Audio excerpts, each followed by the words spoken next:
Yes, a very good afternoon to you. Welcome to Saturday Sport. I'm George Wedlake. We have 4 featured football matches for you this afternoon.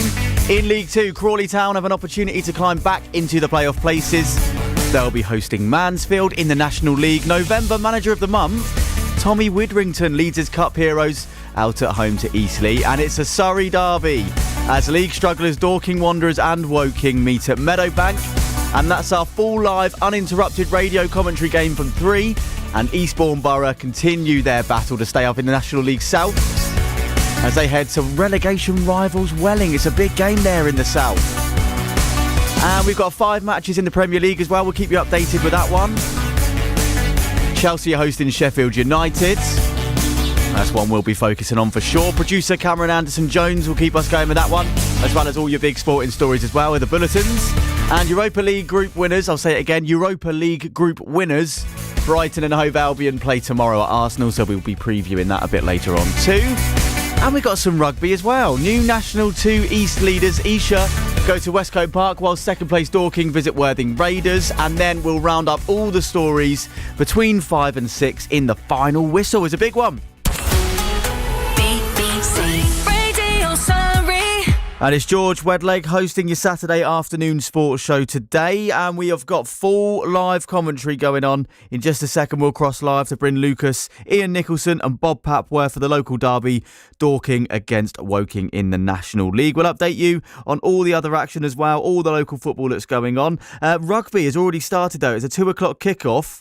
Worthing hosting Dorking, and it's currently Worthing 13, Dorking 22. So we'll update you on everything that's going on in the local area in terms of sport throughout the day. But right now we are going to cross live to Meadowbank. Is National League action, Dorking Wanderers against Woking. And here's your commentary team now: Bob Papworth, Ian Nicholson and first Bryn Lucas. Yeah, thanks very much indeed. Welcome to a wintry day here in Dorking. Meadowbank is the location. Dorking Wanderers at home to Woking in the National League. Myself, Bryn Lucas, running through all the commentary for you, and alongside I've got 2 great names to help commentate and call this one. Bob Papworth on behalf of Woking, he's going to be the voice, trying to keep things as neutral as he can, and Ian Nicholson, the voice of Woking Football Club as well. These 2 teams in a real tussle at the bottom of the table, or near the bottom of the table. Dorking Wanderers, for the first time in a clash in the league, are above Woking when they come head to head. The team's now coming out onto the pitch. Let's hear the thoughts first of all, shouting from Bob Papworth as we look to this pretty big 6-pointer. Bob. Absolutely, Bryn, yeah. It's going to be a nail-biting game, that's for sure, this afternoon. Dorking, in their 3 previous league meetings against Woking, have lost on all occasions. Whether it be 4th time lucky, who knows? You'd think so, based on what has been happening to Woking after the last 10 games or so, because they've been in free fall. Certainly Dorking come into the game buoyed on a 3-0 victory against Maidenhead, a fellow side in the National League in the FA Trophy, and that particularly bearing in mind they didn't have any recognised strikers up front for them. So I think it's going to be a nail-biter come what may, because after what happened to Woking on Tuesday night, they can't do any worse. They've got to fight back and show their loyal fans that they're not going to be material for relegation. Well, Woking got a bit of a dressing down by Ian Dyer during the week. He said that, a few home truths have been dished out to a few of these players here, Ian, and there are a few fresh faces once again returning to the lineup, which is great to see. Yeah, it's very good to see Jim Kellerman back and Manny Oyeleke, both very experienced midfielders, add a lot. I think arguably, well, not arguably, I think Woking's biggest weakness in the previous month or 2 has been in midfield, with so many players out injured and players just not performing as fans have a right to expect. So I think having those 2 back will be a big boost for Woking today.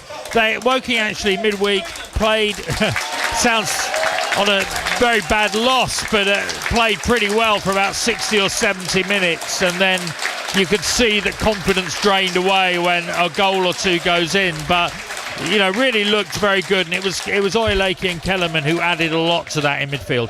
Well, let's give you the starting lineups then for these 2 teams. Great atmosphere here inside Meadowbank. It looks like it's packed to the rafters for this big one. Let's start with the away team. That's Woking. Alexis Andre Jr. returns back between the sticks. Jaskalainen is dropped again after playing the last game against Western-super-Mare and the one prior to that. Dan Moss on the right-hand side of the defence. Scott Cuthbert and Luke Wilkinson will make up the midfield, the defence pairing, with Josh Casey on the left-hand side. Jim Kellerman, Paul Askew, the new signing, played quite a few games for AFC Wimbledon and Northampton, so he's got a lot of experience. Tunji Akinola and Manny Oyeleke, as Ian was saying, returns to the starting lineup, so out goes Rowan Ince. Then Denon Lewis and Ammon make up their starting 11. Reece Brown, Bradshaw, Odosina, Ince and Pavey on the bench for Woking. For Dorking Wanderers, Harrison Mayle stays between the sticks. Barry Fuller, Tony Craig and Hayden Hollis will make up their defence 3. On the right hand side of the midfield, Frankham. On the left hand side, Bobby Joe Taylor. They've got Josh Taylor, Dan Carter, and making his debut, former Woking player Charlie Carter in that midfield trio. And up ahead at the top, James McShane, a real goal machine, alongside Luke Moore. On the bench, Philpott, Brown, Jimmy Mewett, Alfie Rutherford and Harry Ottaway. We're about to get underway here at Meadowbank, and you can hear the atmosphere. It's very, very lively in this big one. 6 pointers, we say. We're off and running, with Woking shooting from left to right as we watch Dorking, of course, right to left in their red and white striped shirts, blue shorts and red socks. Woking in their away kit, the yellow shirts, yellow socks, black shorts. And they have one of the brightest goalkeeper kits around when Andre Jr. plays. Got a big green kit on. Didn't help matters too much for him last time he played in the defeat, but he's good to see him back out between the sticks. We are off and running, 35 seconds into this one, and the ball goes over the fence on the far side into somebody's backyard, and they'll maybe collect it and hand it out as a Christmas present. But early signs then, nervy. Ball goes down, a little flick on there in the middle of the park, a swiped clearance just there by Dan Gallagher from Dorking, and it goes out for a Woking throw on the far side, and Casey looks like he was going to take it quickly and throw it back to Alexis Andre Jr., but decided not and throws it long. Good flick on just there. Hoofed high from the Dorking defender. Flicked header one on, but then Woking intercept. On the ball now, moving it forward, but it's just dribbled back to the goalkeeper right now. And it was good to see just there Jim Kellerman getting on the ball early, Ian. Yeah, and looking to make something happen there. And it's that sort of midfield skill. So, so much of this season, Woking have had really central defenders playing in midfield who are good players in their own right, but they're not midfielders. And having Oyeleke and Kellerman, as we said earlier, will be a big boost. Square pegs and round holes don't often go together, do they? But that's what Woking have had to do for the majority, as you say, of this season. But Dorking Wanderers have also had quite a few injuries in recent weeks, in fact, with Ottaway out there, Rutherford as well. Important players for them that hopefully will come back from a Dorking Wanderers perspective. The ball just put in there, almost bobbled around a fair bit from a free kick, hoofed away again, but that could have gone anywhere, and then the ball tossed back in again, and it's caught by Harrison Mayle, the Dorking Wanderers keeper. Now they're playing the ball around, and Ammon just tried to close it down just there. It's been cleared, but only as far as Casey, and Dorking Wanderers looking a bit lacking in composure in these early stages. Casey really getting involved just there. They've now cleared the ball. Kellerman has it. He looks up, tried to be dispossessed, but he's very hard to knock off the ball, Jim Kellerman. It goes out for a Dorking Wanderers throw on the far side. Let's hear from Bob then. Bob, early stages of this one, and Dorking, you don't really want to see them playing the ball around at the back like that if they've got Woking players closing them down as quickly as they are. Well, exactly. I mean, Dorking Wanderers are renowned for wanting to play from the back and play football from the back, and of course every team that come against them know that fact, and of course what they're going to do, they're going to close them down, as we saw there. They've got a bit of a mess there, but fortunately nothing came of it. Ball goes out on the far side for a Woking throw-in, and Casey's going to take it right in their own defence. As I say, Dorking shooting from right to left. This place is absolutely jumping. It's packed to the rafters. It's got to be near capacity 3,000 here, hasn't it? Something like that looking around. It's great to see such a big turnout and such an important match, maybe not unsurprisingly so, with Woking not that far down the road really. But the ball's put through on the far side, and it's in control with Dorking. The ball put across just there. That was a nice ball put across by Luke Moore, but no one was there to greet it. And Alexis Andre Jr., the Woking goalkeeper, holds the ball in one hand, does a bit of pointing, and looks like he's got all the confidence in the world, Ian. Yeah, yes, exactly. It's good to see him back in this starting lineup. Jaskalainen did have that opportunity to return, a couple of games in a row for him. Woking once again on the attack, but it's been hoofed away by the Dorking defenders. Woking certainly in these early stages, looking the most likely to score, I'd say, Ian, because they're the ones putting Dorking under pressure. But it only takes one quick breakaway, doesn't it? It does, and I think Woking have done well. They did well, as I was saying, did well on Tuesday night for much of the game against a pretty good Western-Supermare side. But it's the sort of 90-minute game. It's the concentration and it's the confidence that can, be the thing that derails you. Well, Manny Oyeleke has had the ball a few times now. He keeps winning it back. Every time it goes into that midfield, it seems to fall at Manny Oyeleke's feet or somewhere near Jim Kellerman, which is not a big surprise, I think, to Woking fans, because those two are very, very important, and it's important that they get back into this playing squad on a regular basis. Yeah, it is, and there'll be, I'm the club chaplain, there'll be a lot of prayers for fitness and that, players stay fit. Yeah, absolutely right. And the ball put forward once again by Woking, but nicely dealt with by the Dorking defender. Heads it back to his goalkeeper. It's bizarre, isn't it? The goalkeeper for Dorking Wanderers is probably one of the smallest players on the field. Normally it's the other way round. Ball goes out, just clips off of a Woking player. It goes for a throw into Dorking Wanderers on this near side, the left-hand side. Frankham just rolls it back on the floor. Frankham wearing the number 37 on his shirt. Very, very experienced player is Frankham. 32-year-old. Played 200 games for AFC Wimbledon. 400 EFL appearances to his name as well. Over 400. Woking on the defensive here. Cuthbert there winning a header, cutting out the attack. Doing a really good job just there. In fact, Cuthbert. But back Dorking come once again on the left-hand side. Frankham has it, but brilliant bit of defending just there by Dan Moss to put it out for a throw-in. Early stages though, let's have your thoughts, Bob. Yeah, early stages, and Dorking are in the ascendancy. Just coming back to something you mentioned 5 minutes ago about the crowd here, I think I know why there's so many people here from the Woking and Dorking contingent. They've all done their Christmas shopping. I thought you said it was the free parking in Dorking. There's a free parking on Saturdays in Dorking. I thought that's what you were going to say. That was a bonus. That was a bonus. I was just getting my card out and it wouldn't accept it. There you go. That's unlikely, isn't it? But there you go.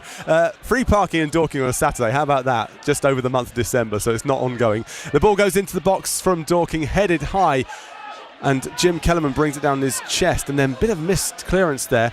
A nice back heel. Moore has it for Dorking. Halfway inside the Woking half. Cut out once again though, and Akinola just closing it down. It's going to have to be cleared away, and it is cleared away by Luke Wilkinson to the jeers of the fans, but he did all he could do there, Ian. No, it was one of those catch a few rebounds and everything, and I think the Woking defence, in those sort of situations, one of the marks under Darren Saar was to do safety first, and if in doubt, just put it out, and that was Scott Cuthbert, Lou Wilkinson, both very experienced. Well, Dorking throw in this ball back in play right now. It looked like a pretty equal challenge, and it goes out for a Woking throw. Just went a bit high off of the shins. I think it clipped off the Dorking player as it went high, and so it is a Woking throw. Midway inside their own half on this near side. Woking shooting from left to right. Bryn Lucas, Ian Nicholson, Bob Hapworth bringing you the commentary, the live commentary, the feature commentary here on BBC Radio Surrey and BBC Radio Sussex as Woking on the attack, but the ball goes out just there. Couldn't quite get there. Ammond, he was chasing it down, giving it his all, but it just ran out of puff as he got there to the end.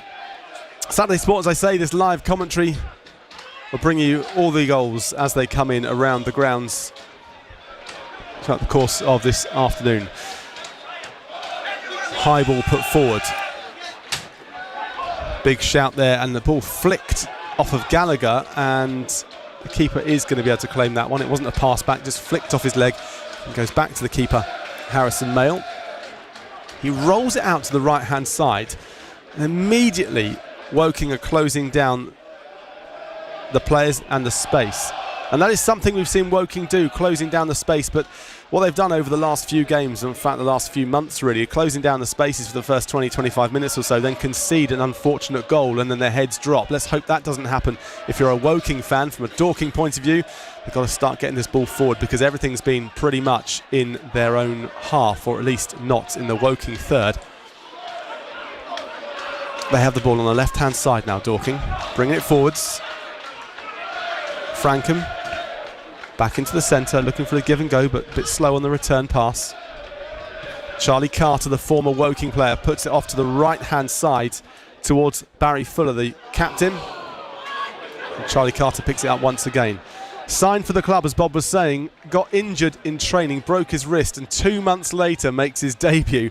And as we were saying, Bob, at the start of this one, his debut against his former club, or one of his former clubs, Woking. That's a lovely touch from Carter. He's now on the right-hand side, down by the corner flag.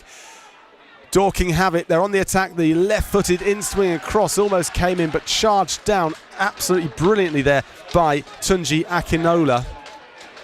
Playing that holding defensive kind of midfield position, Akinola, because of no Rowan Ince. Yes, Ince is on the bench.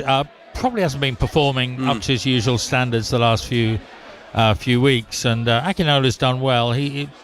I think by instinct, he's another of these that's a defender, but he's done very well. He always puts in a shift for Woking. Certainly does. Well, here comes a very long throw from Dorking. We've seen this quite a lot over the 2 seasons they've been in the National League, but Cuthbert wallops it away with a big right foot, and it goes off to around 10 yards inside the Woking half on the far side where the dugouts are. They're on the opposite side from where we are here at Meadowbank. It's going to be another long throw, I think. In fact, the referee's telling the player needs to move back quite a long way. He takes 2 steps. It's not that far back, is it? And he's going to wind it up, so eventually he's going to throw it from exactly the same point as where he was standing before. Header is won though. Cuthbert there pushed, I'm sure, but the referee doesn't give it. He hoofs it away over his shoulder. It's dangling high, but nicely won by the Woking player. Although Dorking now do manage to get it back to Harrison Mayle. God, he took a while there to clear that one. He was risking that's for sure. But Dorking are back on the attack. Frankham is free on the left-hand side. It slid into him by Moore. He puts it across first time, left-footed, and the keeper gets down and makes the first save. It wasn't a save in terms of it wasn't stopping the ball going into the back of the net, but pretty much on the penalty spot. He manages to get down low and grab that one out of the air. Now, I've been told we've got a goal at Crawley, so let's go to Crawley and find out what's going on. Over to you, Gary. Yeah, we've had an early goal here at Bryn. The visitors have taken the lead with just over 11 minutes on the clock, which is a real blow for Crawley because they've been the dominant side thus far. But the ball out to this right-hand side found Oates, and he whipped a great ball into the centre. And the central defender, Bailey Cargill, with a brilliant flying header, just had to take the pace off the ball, and he thumped it into the roof of the net. And it's the visitors who have the lead. Crawley 0, Mansfield 1 with 12.5 on the clock. Thanks very much there to Gary giving us the update. Crawley 0, Mansfield 1. An early goal there. Not going to Crawley's advantage, as we just saw a great shot, a great opportunity for Woking. The ball just flashed over the crossbar from around 3 yards out, trying to wrap his foot around it, wasn't he, Denon Lewis? He's got a really good shot on him, isn't he, Denon Lewis? We've seen 25 yards just going over the crossbar in previous games, but yeah, he has. It was a very tight angle, but it's Woking just let Ozu got in, put in a testing little ball. And every time Dorking get the ball, Bob, when they play it out, the keeper likes to do these short passes, and then Woking are closing them down every time, and I'm starting to worry a little bit every time it happens, Bob. But you must be thinking that, well, with a Dorking hat on, you must be thinking, why do they keep doing this? Well, I was going to say it's business as usual for the Dorking fans. This is a common theme, and yes, it certainly is very nail-biting because they have conceded goals this season by that and lost games, particularly the one that springs to mind recently is Dagenham and Redbridge. So it's not a great thing. Well, it's 0-0 here in the 13th minute. Let's get an update over Aldershot Town against Eastleigh. Rob. Yeah, hi Bryn. It's been a relatively mundane start here to the game. No sides really created any clear-cut chances, but Aldershot have started pretty well. Plenty of territory and possession on the front foot. They don't look too leggy from Wednesday night, and they've won a few kicks around the area, but nothing as yet. Just stay with us for a second because they're on the counter-attack here, and the skipper O'Keefe, back in the side today for the first time in 3 months, gives the ball away. So perfect opportunity to hand back to you, Bryn, with the news that after 13 and a half minutes it's Aldershot Town 0, Eastleigh 0. 0-0 between Aldershot and Eastleigh, 14th minute of the game here at Meadowbank, and it's still 0-0 between Dorking Wanderers and Woking. Dorking are on the attack now, bringing the ball forward, edge of the area. A couple of touches, now completely free, Moore just there, but he plays it back to Bobby Joe Taylor, flicks it high with his right foot, and no one was going to challenge that. Went straight into the arms of a relieved goalkeeper, I think, because that was building. It was building. They were buzzing around the area there, and Andre Jr. did well. He's done well in the games he's been in, and been given another chance today, which he'll hope to be capitalising on.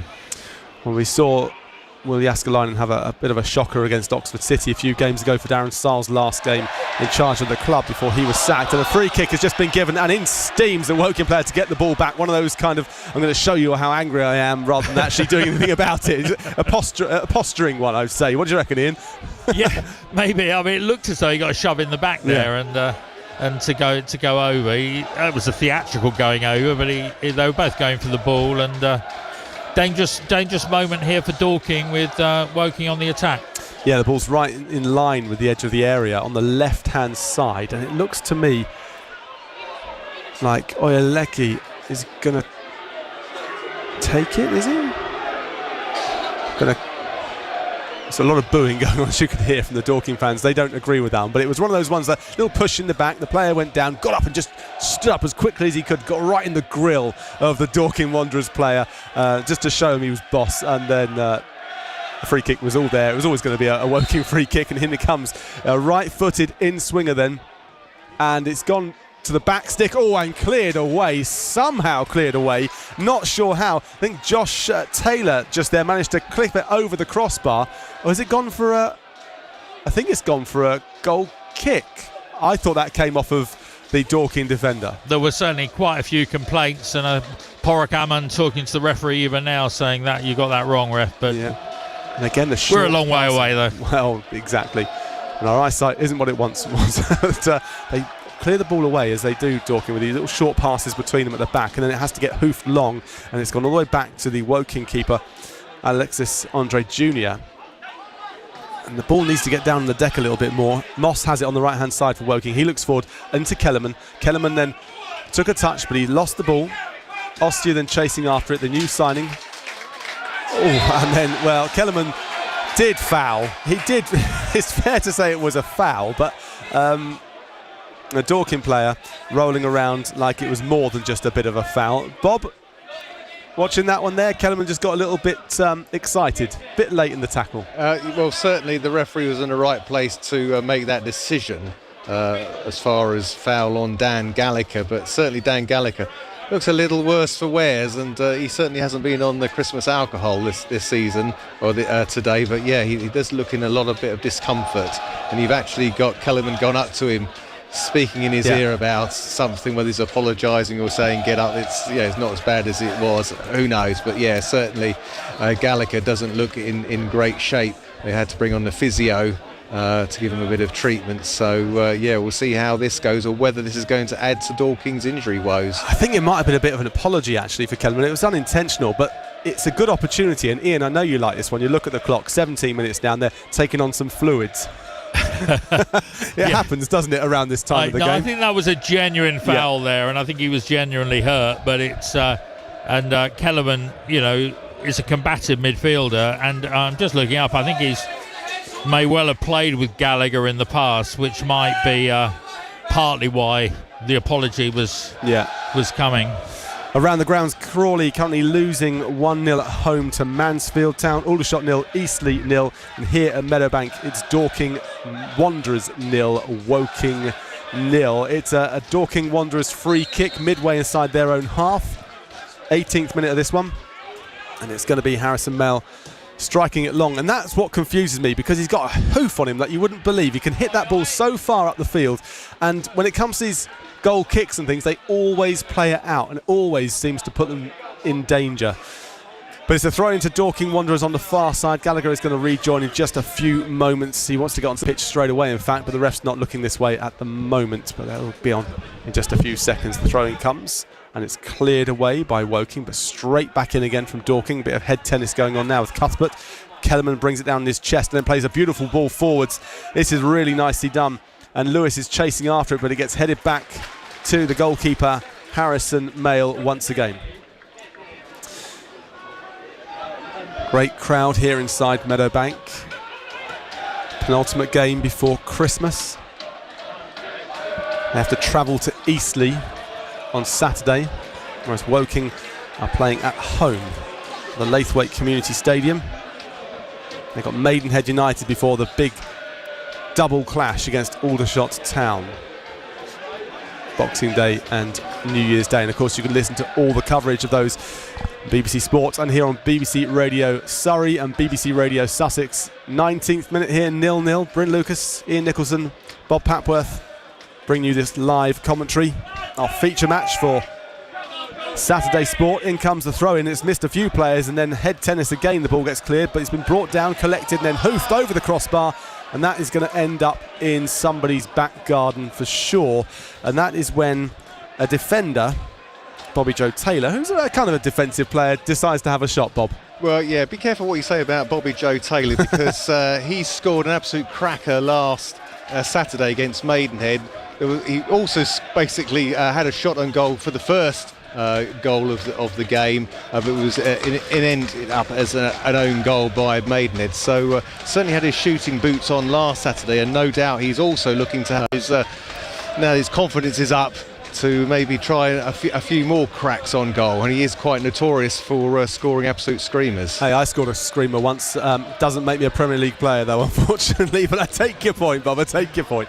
No Reece Brown in the starting lineup for Woking this afternoon. He's talking about a player who's on form. Ian, Reece Brown has scored 3 goals in the last 2 games, hasn't he? Yeah, I'm sure we'll see Reece Brown at some point. Yeah. I was surprised to see him not in the starting 11, but it's often picking teams to, you're playing 3G, you know who you're playing, you know the tactics they play, 3-5-2. So obviously, Ian Dyer picked a team that he thought was best to start. Absolutely right. Well, I'm hearing of a goal at Aldershot Town. Let's find out who it went to. Rob, what can you tell us? Yeah, it's gone against the shots, and it's that man again with his 20th goal of the season. Paul McCallum, he seems to score against Aldershot Town every time he plays them. Scored in the FA Trophy game last week. The goal caught everybody here in the stadium a little bit by surprise. A throw-in was taken, just helped on to McCallum, who turned and just drifted inside the penalty area. Clipped a very early shot to the right-hand side of Van Stappershoef, who may have been a bit unsighted or just maybe not just set quite right for the shot, and it nestled in the back of the net. 20 minutes gone, Aldershot Town 0, Eastleigh 1. Thanks very much there, Rob. Aldershot trailing at home to Eastleigh, Crawley trailing 1-0 at home to Mansfield as well, but it's 0-0 here at Meadowbank. Dorking Wanderers 0, Woking 0 in our feature commentary. In comes that free kick, and it was a bit high. It's a nice idea, Oyeleki, a little bit too high on the far side, and it was just flicked off the top of the head and goes for a goal kick to Dorking Wanderers, who once again take it short every time. I'd love to know Mark White's thinking of every time, because sometimes, Bob, you'd think, you know what, ease the pressure, hoof it long, but every time they play it short. Yeah, and I suppose the argument about hoofing it long is the fact that it's a 50-50 ball. You could give it to the opposition and they're back down on your goal, or at least if you're playing it short, you've got control over the ball, you can get the opposition running towards you, then you just quickly kick it to a colleague, and before you know it, the opposition are worn out, and they can go up ahead and put a threat on the opposing goal. But yeah, certainly for the fan it is very nerve-wracking, and certainly it can be nail-biting. As I mentioned earlier, they play this game all the time, and they've certainly been undone on a number of occasions this season already by doing this. Dorking Wanderers have 3 more points than Woking in the National League this season. Woking got into the playoffs last year, remember, and unfortunately didn't make it further than their first attempt in the playoffs, the first round of the playoffs, but they were expecting bigger things this season, it's fair to say. Darren Saal couldn't quite get the results and unfortunately lost his job just a few games ago. Ian Dyer, the assistant, came in, stepped up to caretaker manager for, well, the second time in fact, and the results aren't going his way just yet. He started to try and change a few things though, bring a few players back in there, maybe change the system a little bit, and not quite working for him just yet. But Woking looking assured so far in this game, but Dorking can counter very quickly. Sorry, Ian. I just think a great header there by Scott Cuthbert. All you do is you stand your ground, and he stood his ground there, and great clearance header. Nice ball put forward just by there. Mani Oyeleki on the left-hand side. He receives it back again, and he continues to go forward. And now Dorking breakaway. Gallagher has it. He's on the ball. He looks up. Nothing going forward for him, Dorking, though. And a great tackle. That was a really nice move there. Really good interception by Mani Oyeleki. Reading it so beautifully. Getting down there to snuff that one out. And Dorking are forced all the way back. I want to go back to the goalkeeper, but there is Ammon just closing that space down. Really nicely defended by Bobby Joe Taylor, kept the composure, got it away, and Gallagher wins the header for Dorking, and they keep possession. But it is a bit ping-pong at the moment, Ian. It is, yes. It's neither side really finding, they're just looking for those openings. But here come Dorking now on a good forward run. Yeah, a really good attack, and the arm goes up by Wilkinson, and the flag goes up on the far side for an offside. We can't really see if it was offside or not, but if you're a Dorking player, you're definitely not offside, and if you're a Woking player, he's definitely offside, Bob.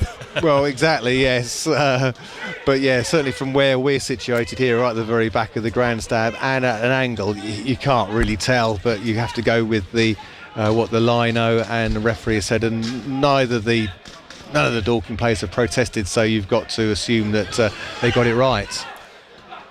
Long clearance from the keeper, the Woking keeper. The header was won by Gallagher, but then wrestled down on the near side here apparently.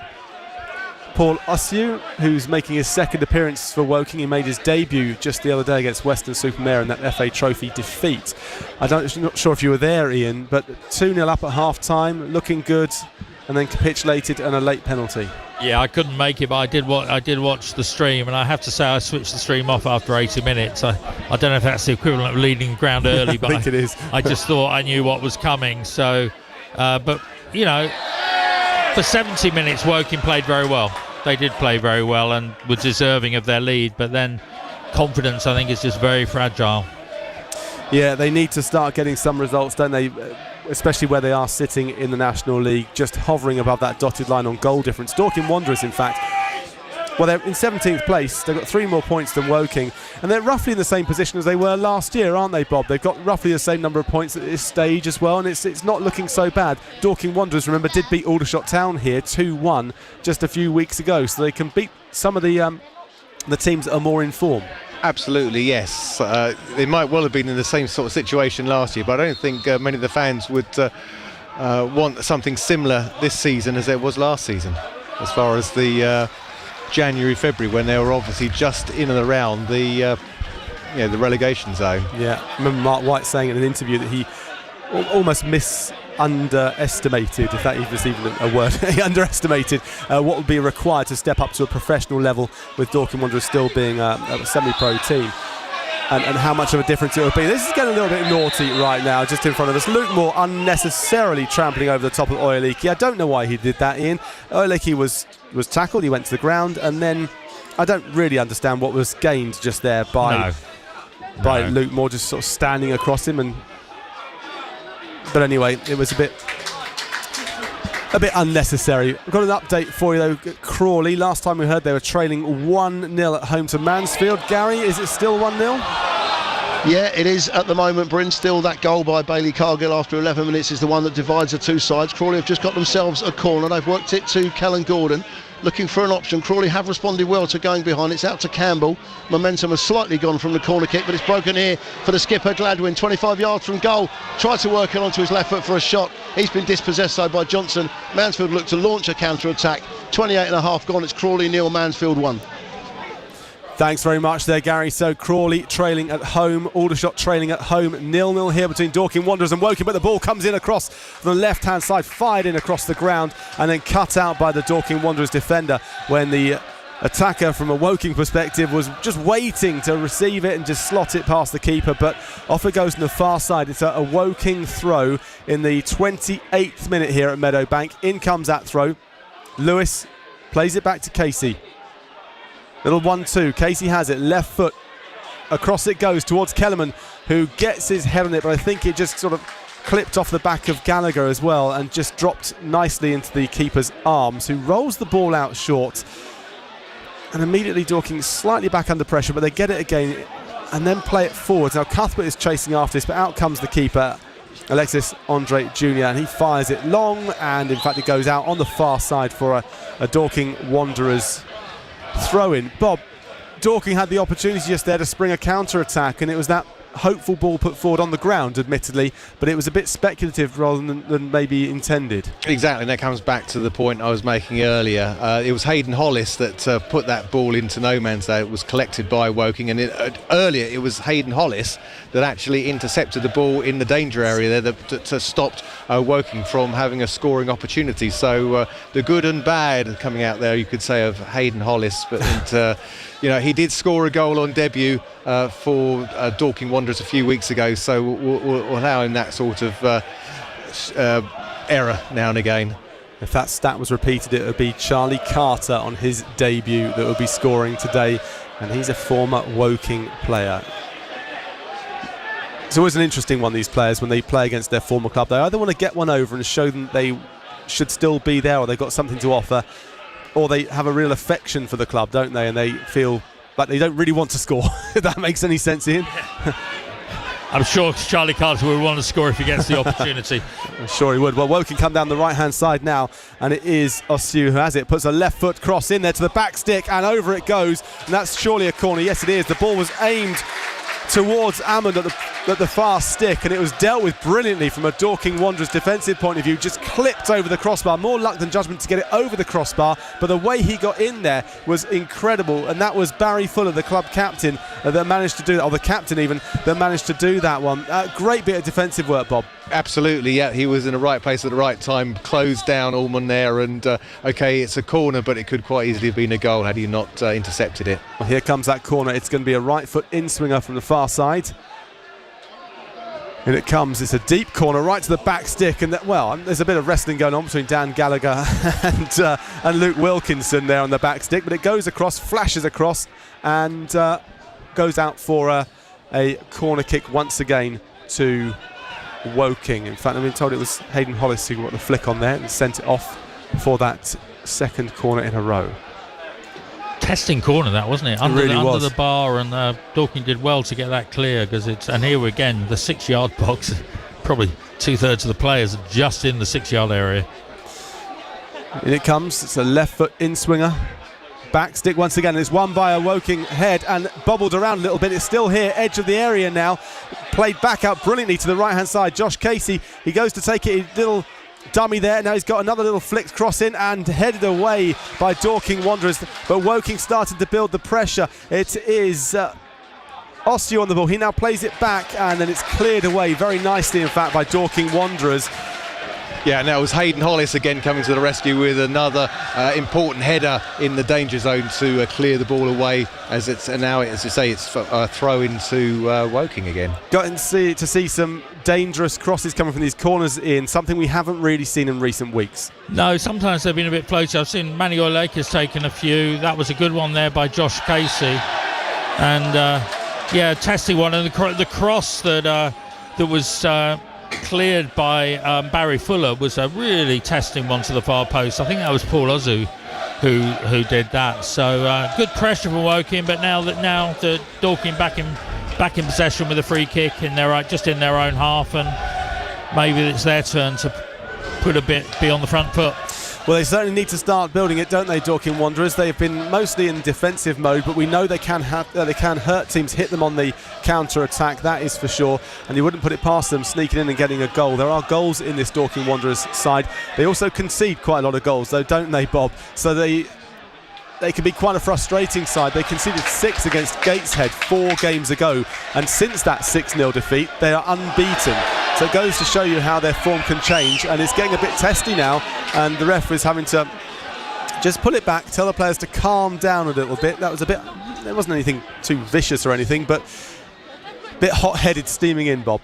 Yeah, absolutely. And coming back to your point about the heavy defeat at Gateshead, which was, when you look at the travels this season on the road, particularly in the far north, or it's like Halifax or Oldham or Hartlepool, they've come away with some decent points. So for them to kind of like get absolutely hammered at Gateshead was quite a surprise. But you live and learn. The biggest defeat of the season, and hopefully they've learned from that experience. Conceded 37 goals in their 21 league games this season, Dorking Wanderers, so they are a bit leaky at times, but as Bob was saying just there quite rightly, 6 of those 37 came in that one fixture alone. So they can be a bit leaky in the defence, but they are also quite exciting in the attack normally, but they are missing some very, very important players moving forwards, Bowerman being one of them that's not on the field.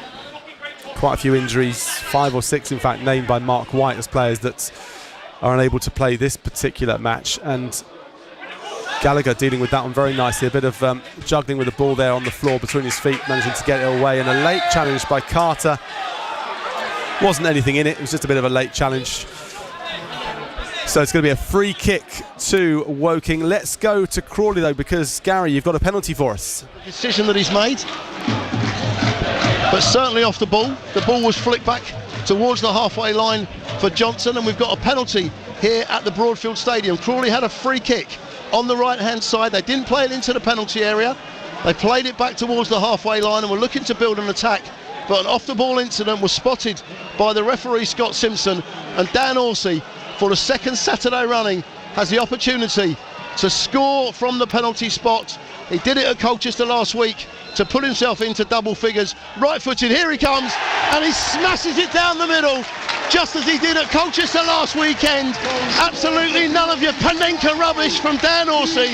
He goes on to 11 goals for the season, and with 36 minutes on the clock, Crawley Town are back on level terms here against Mansfield, and it's game on at the Broadfield. Crawley 1, Mansfield Town 1.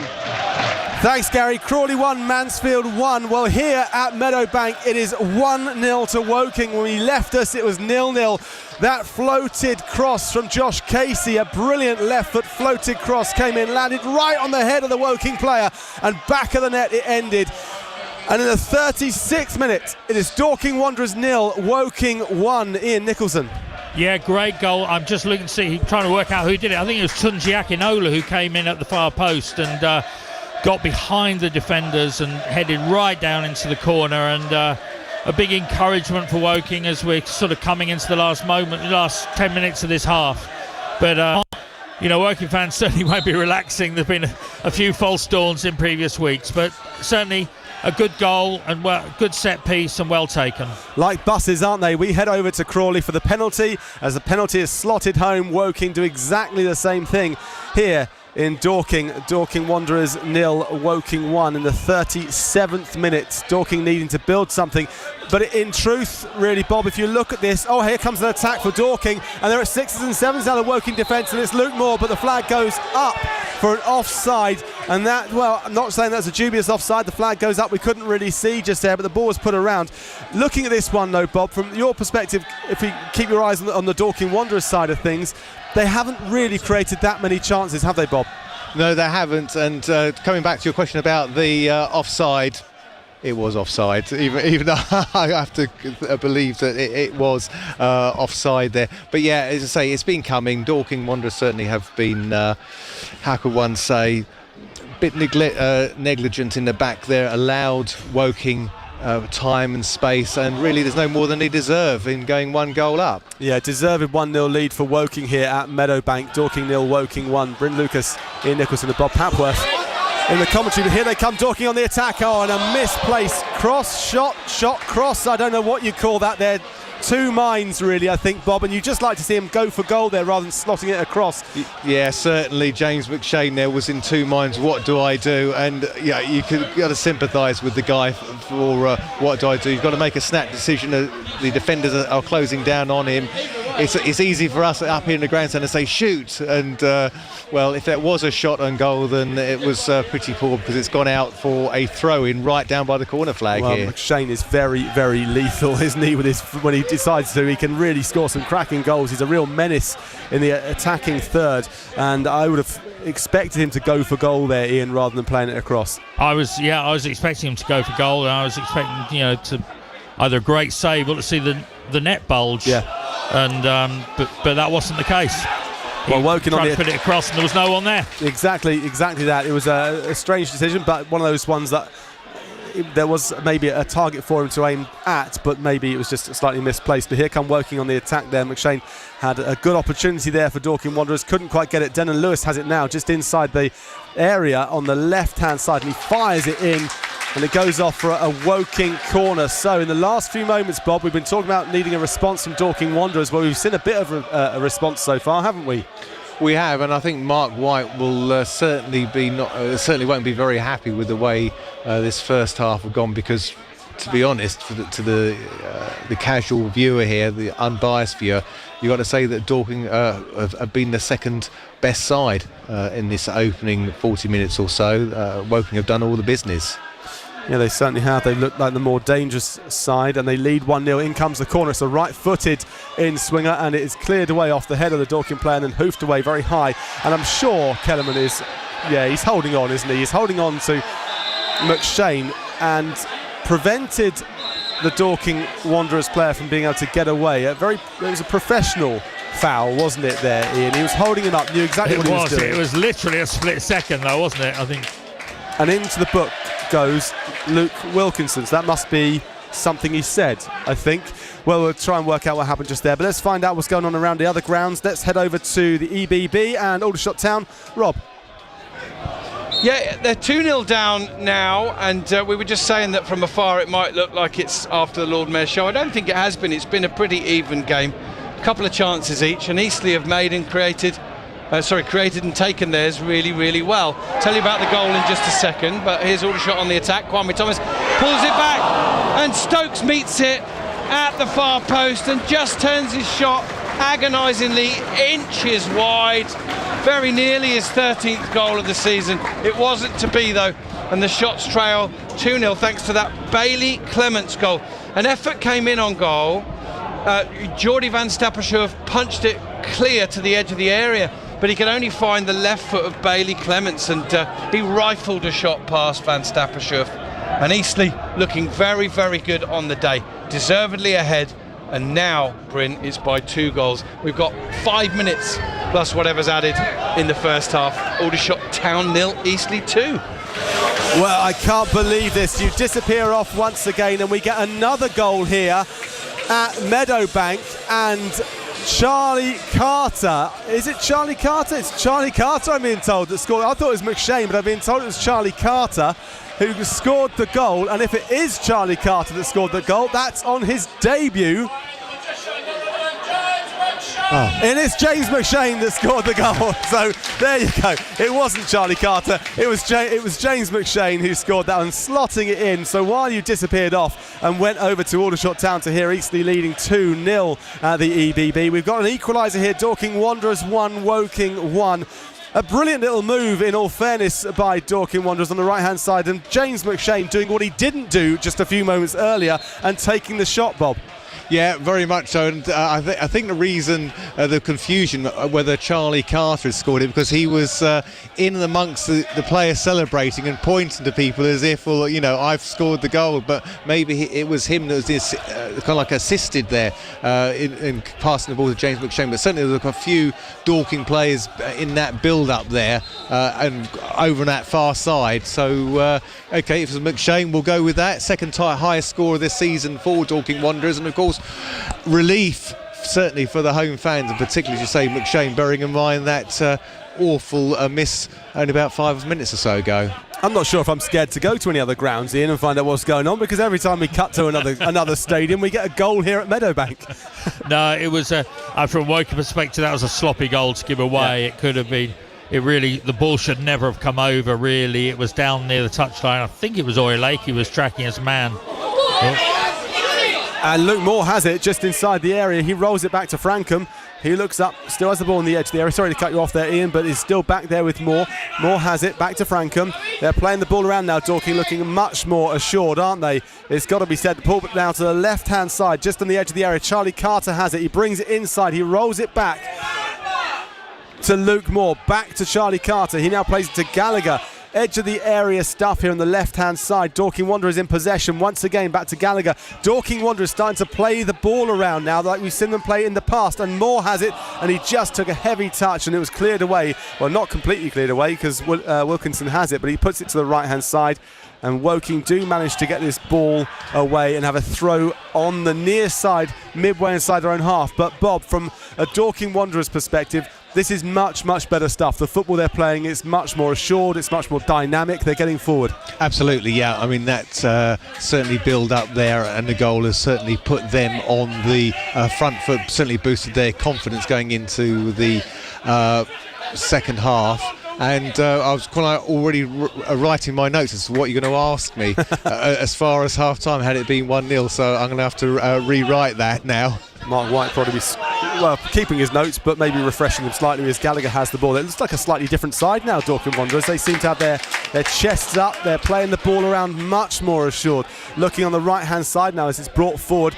A little jinking run on the right-hand side. Is he going to get the cross in? He doesn't. It was a really good tackle by Josh Casey just there, managing to snuffle that one out just before the cross came in. And he puts it forward, aiming towards Ammon, but he just couldn't quite get it. Kellerman closing down the space once again. The captain Fuller puts it forward once again, up towards Josh Taylor on the right hand side. He's received the ball, he's got it in the moment, and the Dorking Wanderers are starting to move this ball around very nicely indeed as Bobby Joe Taylor gets on the ball, still on the right hand side.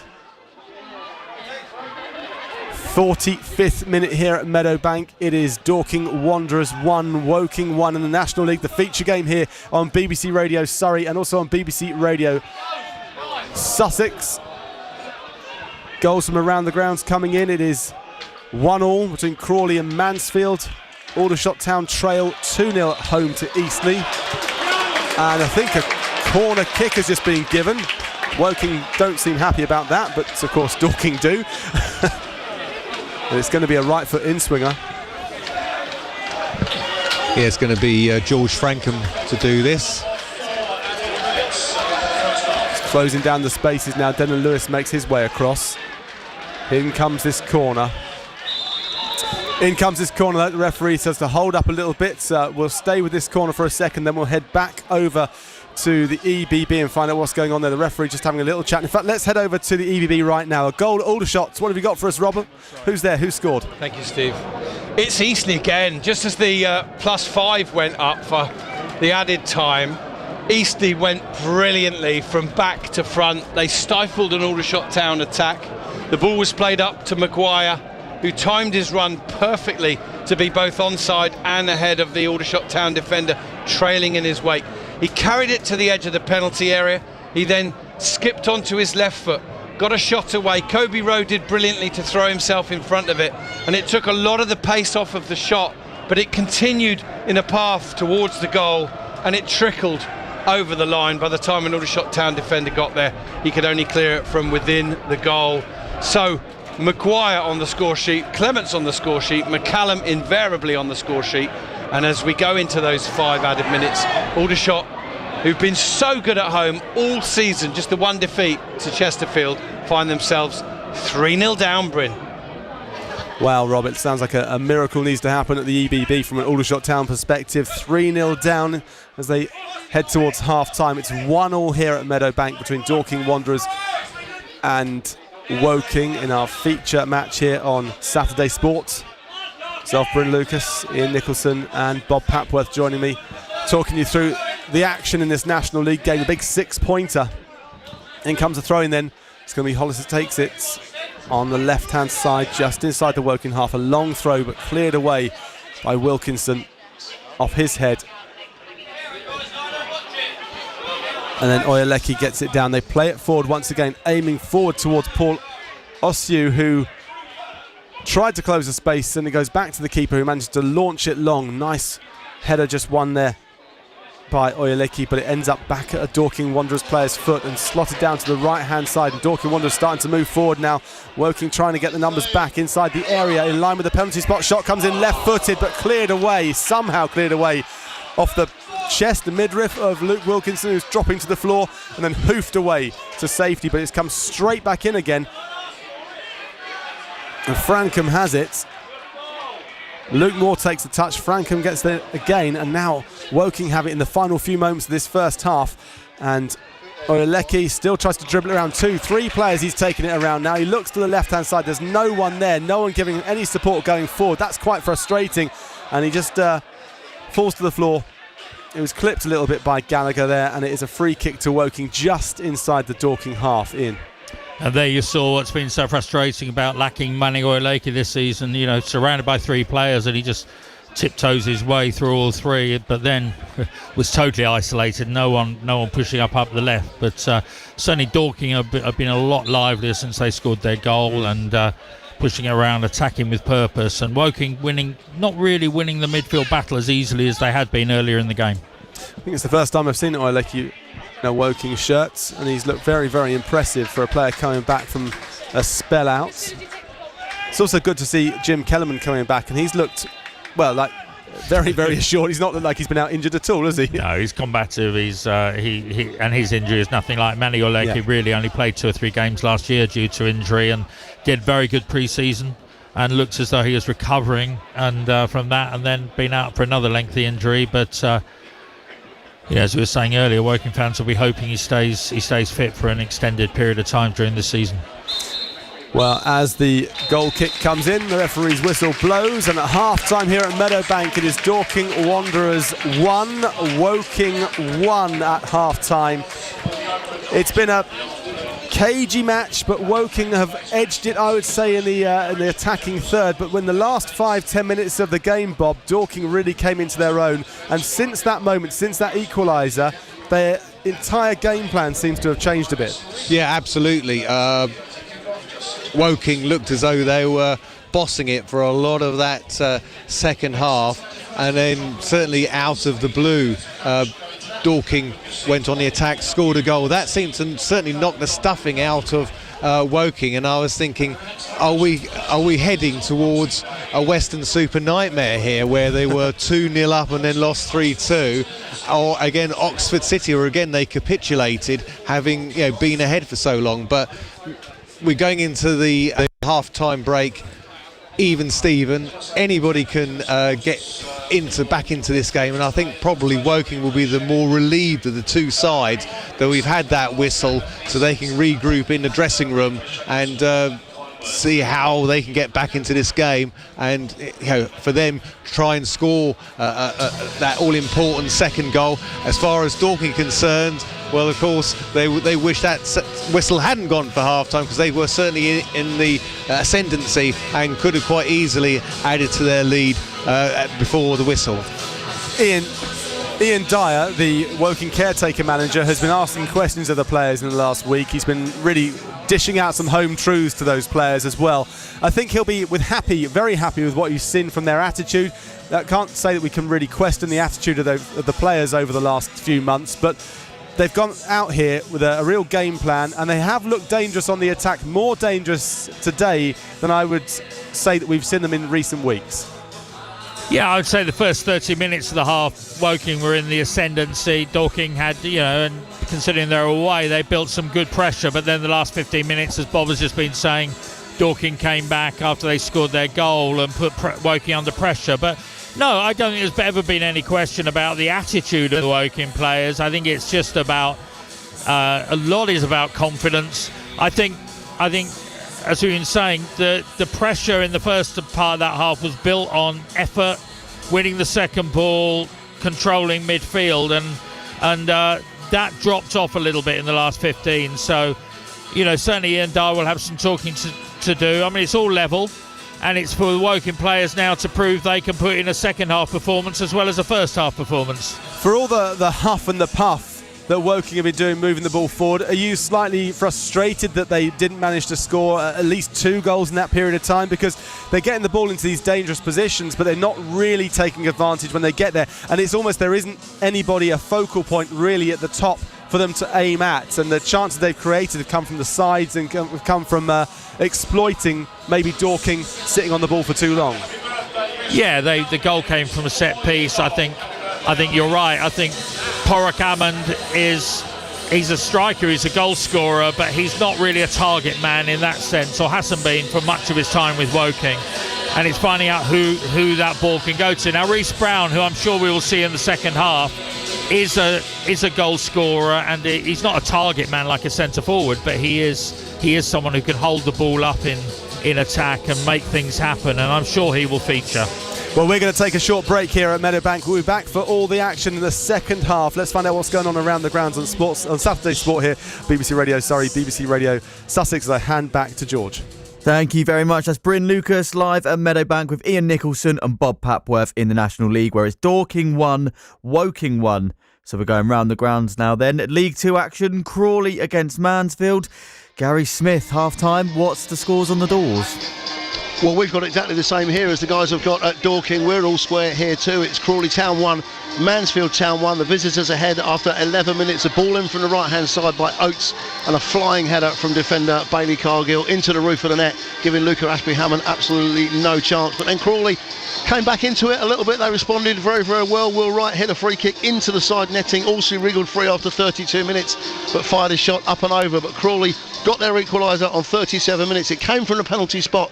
They had a free kick over on the far side, but it was an off-the-ball incident that the referee spotted, with Adam Campbell being hauled to the ground by Lucas Akins. He pointed to the spot, and Dan Horsey made absolutely no mistakes, smashing it down the middle, just like he did at Colchester last weekend. He now moves on to 11 goals for the season, and we're all square with a big 45 minutes to play. Crawley Town 1, Mansfield Town 1 here at the break. Thank you very much, Gary Smith, live at Broadfield Stadium for us. Crawley versus Mansfield in League 2. We'll give you updates throughout the second half there.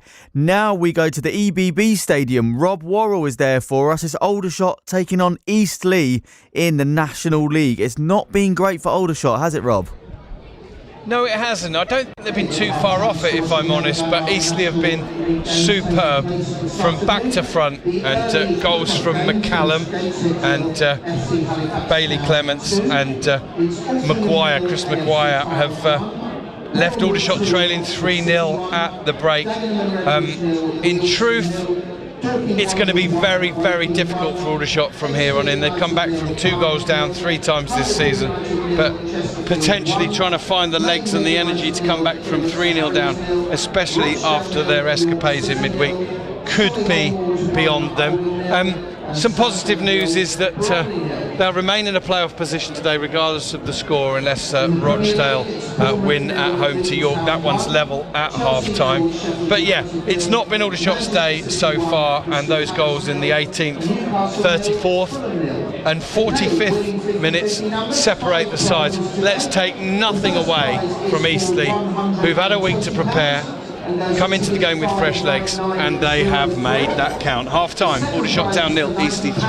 Thank you very much, Rob. Again, updates throughout the second half coming your way on BBC Radio Sussex and BBC Radio Surrey, but it's currently 3-0 to Eastleigh in that one. But Aldershot will think that's slightly unfair, but we'll see how things go in the second half. Kevin Anderson's been at the game between Welling United and Eastbourne Borough in the National League South, so we're going live now to Parkview Road to catch up with Kevin. Kevin, what's happening at half-time?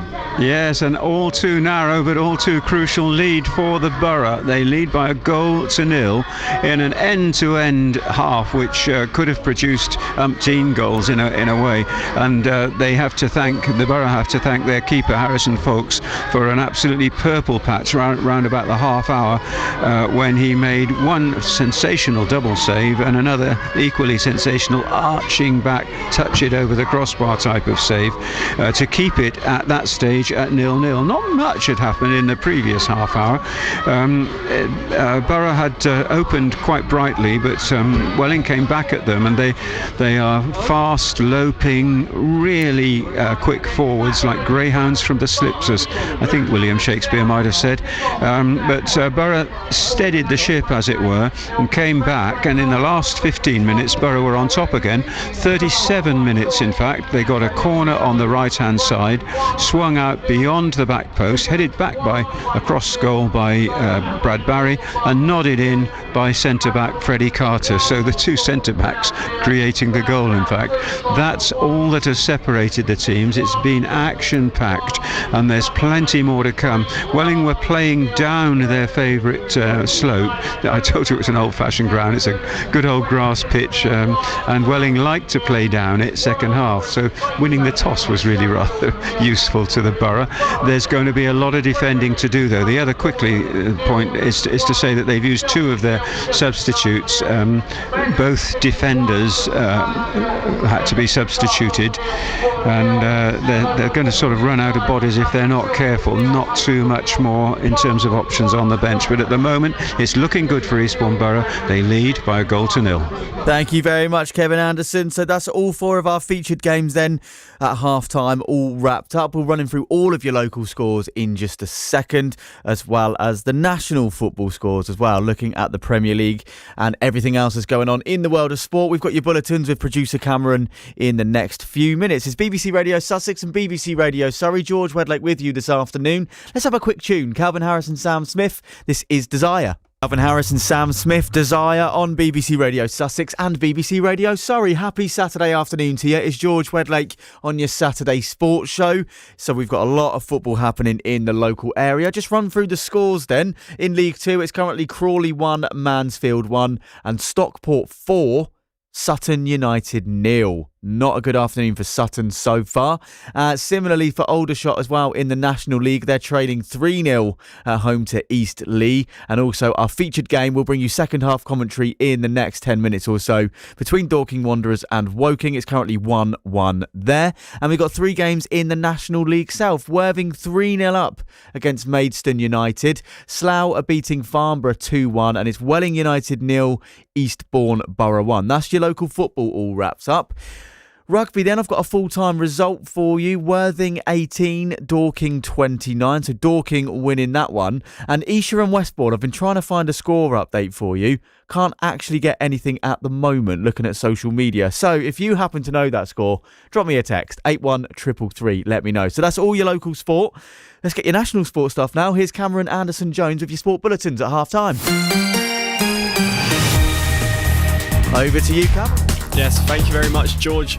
Starting with football and the Premier League, as it's now half-time. In all of the 4 Premier League fixtures, Luton Town have the lead against Bournemouth as Adebayo has scored the opener for the Hatters. Manchester City are ahead against Crystal Palace thanks to Jack Grealish, who's now scored 2 in 2 for City. It's goalless between Chelsea and Sheffield United, and also goalless between Newcastle and Fulham at the break, but it is the visitors that are down to 10 men as Raul Jimenez has been sent off. A reminder that there's no match for Brighton and Hove Albion today. They will take place tomorrow due to their European travels, and they will play against Arsenal. And between 5 and 6 o'clock tonight, we'll be going through everything Albion for you ahead of commentary tomorrow. You can listen to it on BBC Radio Sussex from 1:30. In the Premier League, though, the late kickoff is Everton as they are away to Burnley at 5:30, and it's the first time that the Everton manager Sean Dyche has returned to Turf Moor since leaving the club. So does he feel any sense of nostalgia?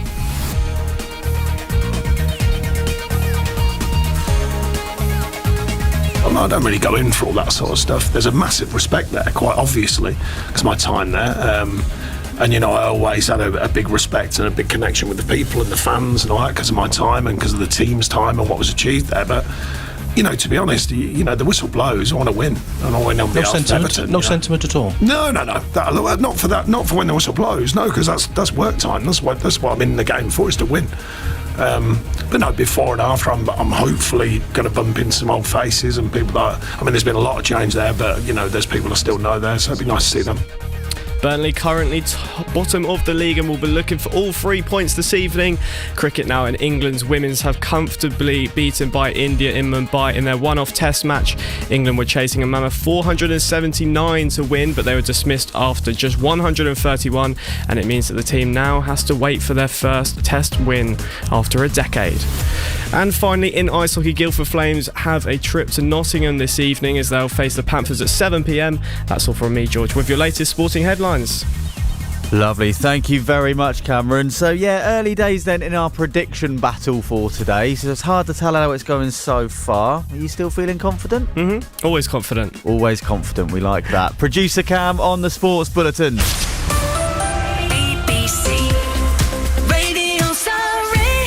Okay, so let's get back up to our featured game for this evening. It's for this afternoon, rather. So it's in National League. Dorking taking on Woking. It's currently 1-1 there at Meadowbank. We're going to cross back now to Ian Nicholson, Bob Papworth. But first of all, here's Bryn Lucas. Thanks, Ray. It does feel like the evening, doesn't it? You know, it gets dark very early now. It is 4:10, and it's very much a floodlit game here under the lights. Couple of changes for Dorking Wanderers at half-time. Off goes Bobby Joe Taylor, off goes Luke Moore, on comes Jimmy Mewett, and on comes Alfie Rutherford. So a couple of attacking options just there for Dorking Wanderers. I didn't catch if any changes to Woking, just having a little look around. It doesn't look like it to me, Ian. No, it doesn't look like. No changes yet. So here we go, underway under the lights at Meadowbank. 1-1 between Dorking Wanderers and Woking. Myself, Bryn Lucas, Ian Nicholson and Bob Papworth bringing you all of the coverage. I'll run you through the lineups then as we have a throw-in for Woking on the right-hand side. Woking shooting from right to left in this second half, wearing the yellow shirts, yellow socks and black shorts. Dorking Wanderers in their familiar home kit and the red and white stripes, blue shorts and red socks. A line-up then for you. Let's go a quick run through. In goal for Dorking Wanderers, Harrison Mayle. Then it's Hayden Hollis, Tony Craig and Barry Fuller making up their defensive three. Frankham, Taylor, Gallagher, Charlie Carter and Jimmy Mewett in the midfield. And then Alfie Rutherford on for Luke Moore alongside James McShane for Woking. Alexis Andre Jr. in goal. Right-hand side, Dan Moss, Scott Cuthbert and Luke Wilkinson making up the central defensive pairing. Left-hand side, Josh Casey. Then we've got Kellerman, Oyaleki, Akinola and Ossu, the new signing in the midfield. And up front, Denon Lewis and Padraig Amond making up the starting 11. We're 2 minutes into this second half. Dorking Wanderers looking much more assured going forwards in the final 10 minutes or so of that first half, but it is 1-1 here and Woking clearing the ball away. Wilkinson, a big cheer from the fans. They wanted a free kick there, but it was hoofed away, and now Dorking Wanderers all the way back to their goalkeeper Mayle, who hits it long first time. He was being chased down though by Ammon, closing down that space as quickly as they could, but Dorking Wanderers back on the ball, just flicking it forward a bit high, but Wilkinson's a big lad and he manages to get it away. He's had a really good game so far, Wilkinson, I think. Wilkinson and Cuthbert together, I would say, are Woking's best central defence partnership, and they've looked very assured. Bob, they've taken Luke Moore off at half-time. That's well, I thought he was pretty impressive in the first half, put himself about a fair bit, particularly in those last 10 minutes of the first half. Yeah, I think Luke Moore and certainly Bobby Joe Taylor both put good shifts in that first half, but I suppose if you want a designated or a proper forward, Alfie Rutherford is certainly the man to be put on, as is Jimmy Mewett, who'll cause no doubt a lot of havoc down the right hand side. He certainly will. The ball goes back all the way to the Dorking keeper, who's chased down once again by Denon Lewis this time, and it's long and a nice bit of control there and a turned away. Dan Moss controlled it. He tried to flick it away. He was charged down by the Dorking player. Edge of the area. Dorking have it just inside the area now. Ball rolled back and it goes off for a corner kick. That was dangerous there. Woking not clearing it. A great bit of control by Dan Moss, but couldn't clear it away, and then it opened the door to Dorking. Yeah, certainly he was. That was Charlie Carter there, causing no end of problems there for Dorking on the Woking defence there. Not only did he collect that ball, but he's also won the corner as well. Well, it's an in-swinging right footer on the far side. In it comes, a very, very deep corner. It goes so far, in fact, that it bounces out for a goal kick. Going all the way over the goal, all the way around the corner, down it goes, pretty much to the corner flag there for Alexis Andre Jr., the Woking goalkeeper, to go and collect. It just gets him moving, lifts his step count for the day, doesn't it? Well, yeah, I mean, dare I say, it was an absolute waste of a corner kick. I mean, probably the worst thing you can see as a player in the opposition box, or is the ball floating over your head and whistling out the other side for a goal kick. A monstrous goal kick once again from the Woking keeper. He's got real length. He can get such power on his goal kicks, and flicked overhead just there. Really nicely done, in fact. And Woking have it, but hoofed away. Casey flicks the back into the centre, taken down very nicely, in fact, by Oyaleki. He's holding his player off. Put forward once again by Wilkinson towards Ammond. The header was actually won by the Dorking player, but it's gone into the feet of Ammond. Left-footed cross inside, and it's just cleared away off the head from the Dorking Wanderers defender Craig, who manages to get it out on the near side for a Woking throw-in, and it's going to be Casey that will take it in line with the penalty spot. And I thought he was going to wind up for a long throw, but he's now going short. And Akinola was the initial target. It's gone to Denon Lewis. Now to Akinola, turns the corner back towards Ammond, who now to Casey, who's taken one touch. He now drifts inside, puts it to the right. Kellerman takes a touch. He takes a shot. It's charged down here, and then cleared away. Nice silky turn there as well. Dorking on the attack once again, but Dan Moore is going to collect it, and he throws it in very, very quickly. Woking want to get back underway as quickly as they can. Ostu has it, but it just runs off on that far side for a throw into Dorking Wanderers. 51st minute here, live on BBC Radio Surrey and BBC Radio Sussex here at Meadowbank. Dorking Wanderers 1, Woking 1 in. Yeah, it's been nip and tuck this half so far, with early pressure to Dorking and now quite a bit of pressure for Woking and chasing hard, and it'll be interesting to see when the substitutions come for Woking, with players coming back from injury and so on. But this game could go either way, or remain a draw. Anything could happen, couldn't it? Really. Reece Brown, Zach Bradshaw, Timmy Odesina, Rowan Ince and Alfie Pavey are the subs for Woking. They've got some attack-minded players for sure on the bench, and they're on the attack right now. The ball down to the right-hand side. Nice little touch for Oiliki off to the right-hand side to Dan Moss, who collects it. He looks up. Nice run off of his shoulder. Kellerman now has it. Right-footed cross, and it comes, but no one was there to meet it, and chested down very nicely by the Dorking Wanderers. Jimmy Mewett back to his goalkeeper. That was disappointing, Ian, because that had the makings of a decent build-up. Yeah. Ammon put the ball in, but there was no one really there, so Dorking were able to chest it back to the keeper, and the only player really anywhere forward up that side was Casey, and he couldn't really risk coming any further forward. Humongous goal kick from Harrison Mayle. Dropped it onto his foot and walloped it pretty much to the edge of the area. As we hear the attendance here, 2,617 fans inside Meadowbank with a capacity of 3,000. That gives you some idea of just how full this place seems. Dorking on the attack once again now, Dorking Wanderers, but closed out. And Woking looking to counter, but delayed slightly and just run a little bit short. Casey takes a touch. He plays it up now to Denon Lewis. Now when he gets going, he's got to turn a pace, but Casey's overlapped him. Denon Lewis drifts inside on his right foot. He plays on the left-hand side, right-footed player. He rolls it back.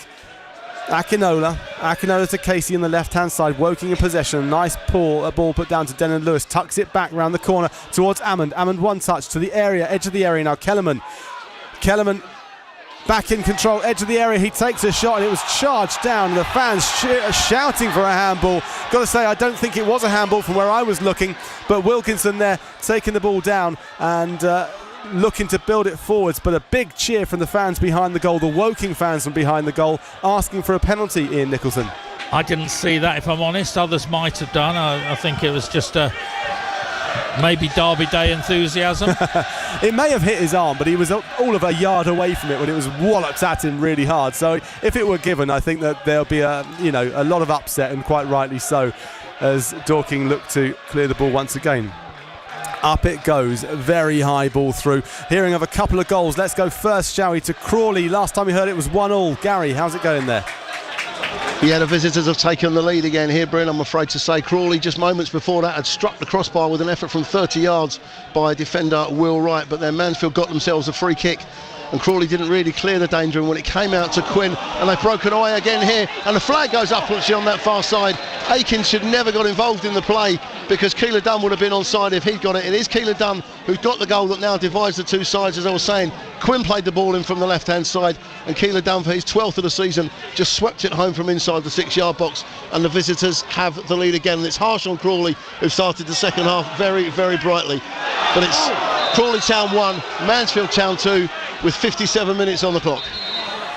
Thanks very much, Gary. Another goal as well to bring you news of, and it is something happening at the EBB. Which way is it going, Rob? Bryn, it's going the way everything's gone today. A rather surreal scoreline here as Jack Barham and Ollie Scott come on, and Aldershot Town's Tyler Frost and Ryan Glover go off, double substitution. Tommy Willard on as a half-time substitute for the skipper O'Keefe, who lasted only 45 minutes on his return to the side. Sadly was caught in possession. Great pressing from Eastleigh. They won it back, fed McCallum, and McCallum, just in the mood he's in right now, just doesn't miss. Goal number 21 of the season for him. He's got another 38 minutes or so to find himself another hat-trick against a side he previously was on loan to, of course, back in the day. 53 minutes very nearly gone now, Bryn, and the unthinkable scoreline: Aldershot Town 0, Eastleigh 4. Thanks very much there to Rob. So not going the way of Aldershot Town, playing at home against Eastleigh. 4-0 up Eastleigh against the Shot. Stockport County lead Sutton United 4-0. Mansfield lead 2-1 at Crawley, and it is 1-1 here at Meadowbank between Dorking Wanderers and Woking. Dorking have it on the left-hand side now, bringing the ball forwards, edge of the area stuff, right-footed player down on this middle of the park, but Gallagher lines up to take a shot, absolutely wallops a shot, and what a brilliant save over the crossbar there by Andre Jr. Gallagher really got hold of that from almost 30 yards out, got his head over it, got his foot over it, absolutely wellied it, top corner stuff, and Alexis Andre Jr. somehow managed to claw that one over the crossbar. Bob.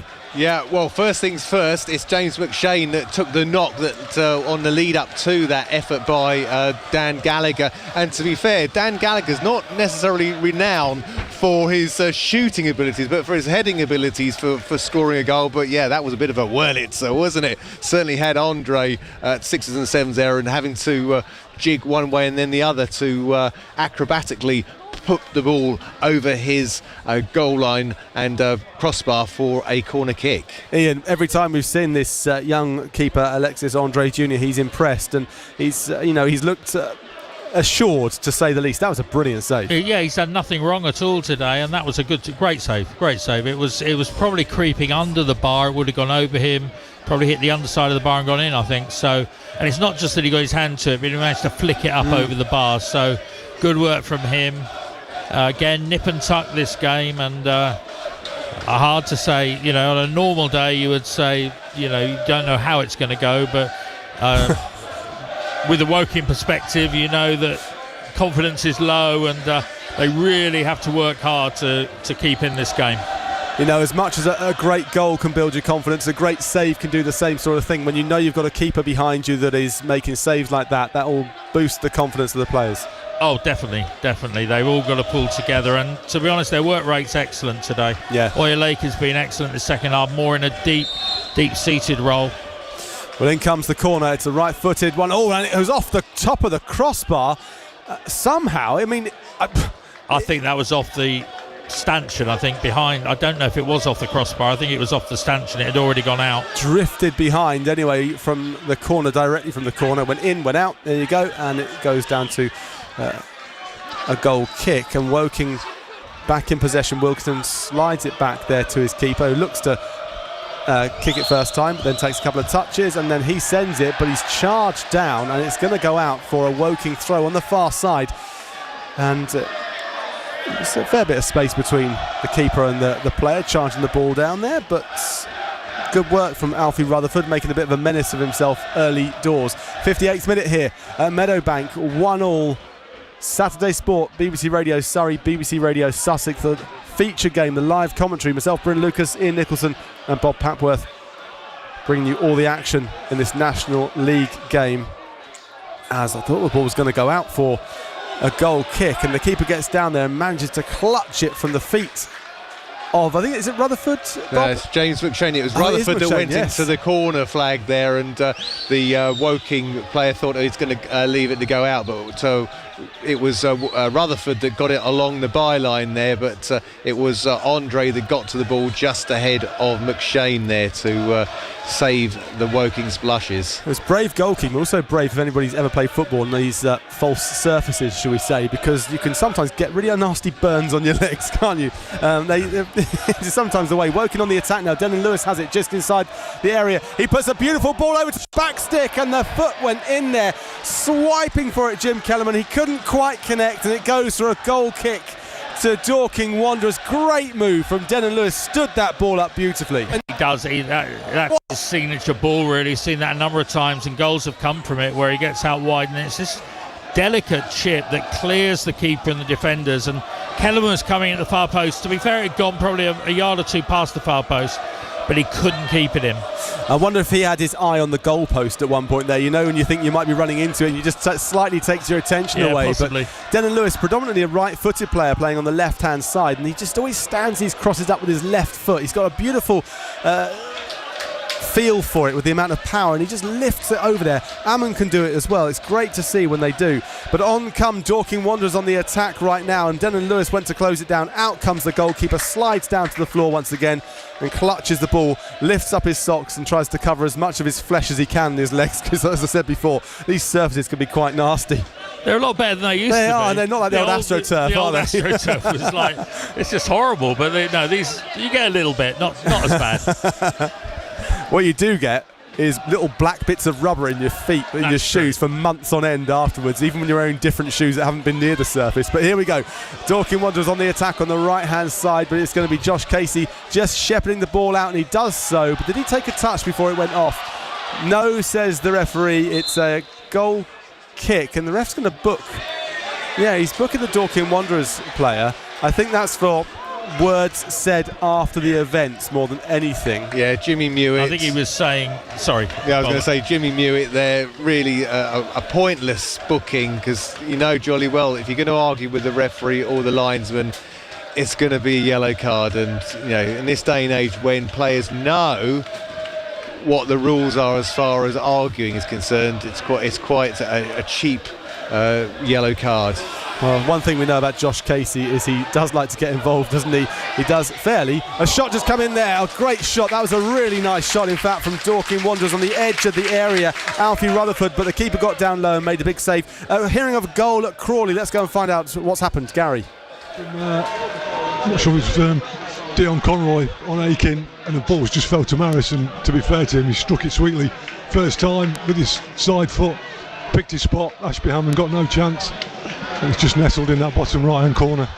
Well, Crawley cleared the first danger. It broke on the edge of the penalty area, and George Maris swept it home, and the visitors suddenly have breathing space for themselves. They have a 2-goal advantage. Keeler Dunn scored after 56 minutes. Maris has scored after 64 minutes, and suddenly the scoreboard looks a little bit disparaging, because it says Crawley 1, Mansfield 3, 65 minutes on the clock, and it's a long, long way back now for Crawley Town to try and salvage anything from this game.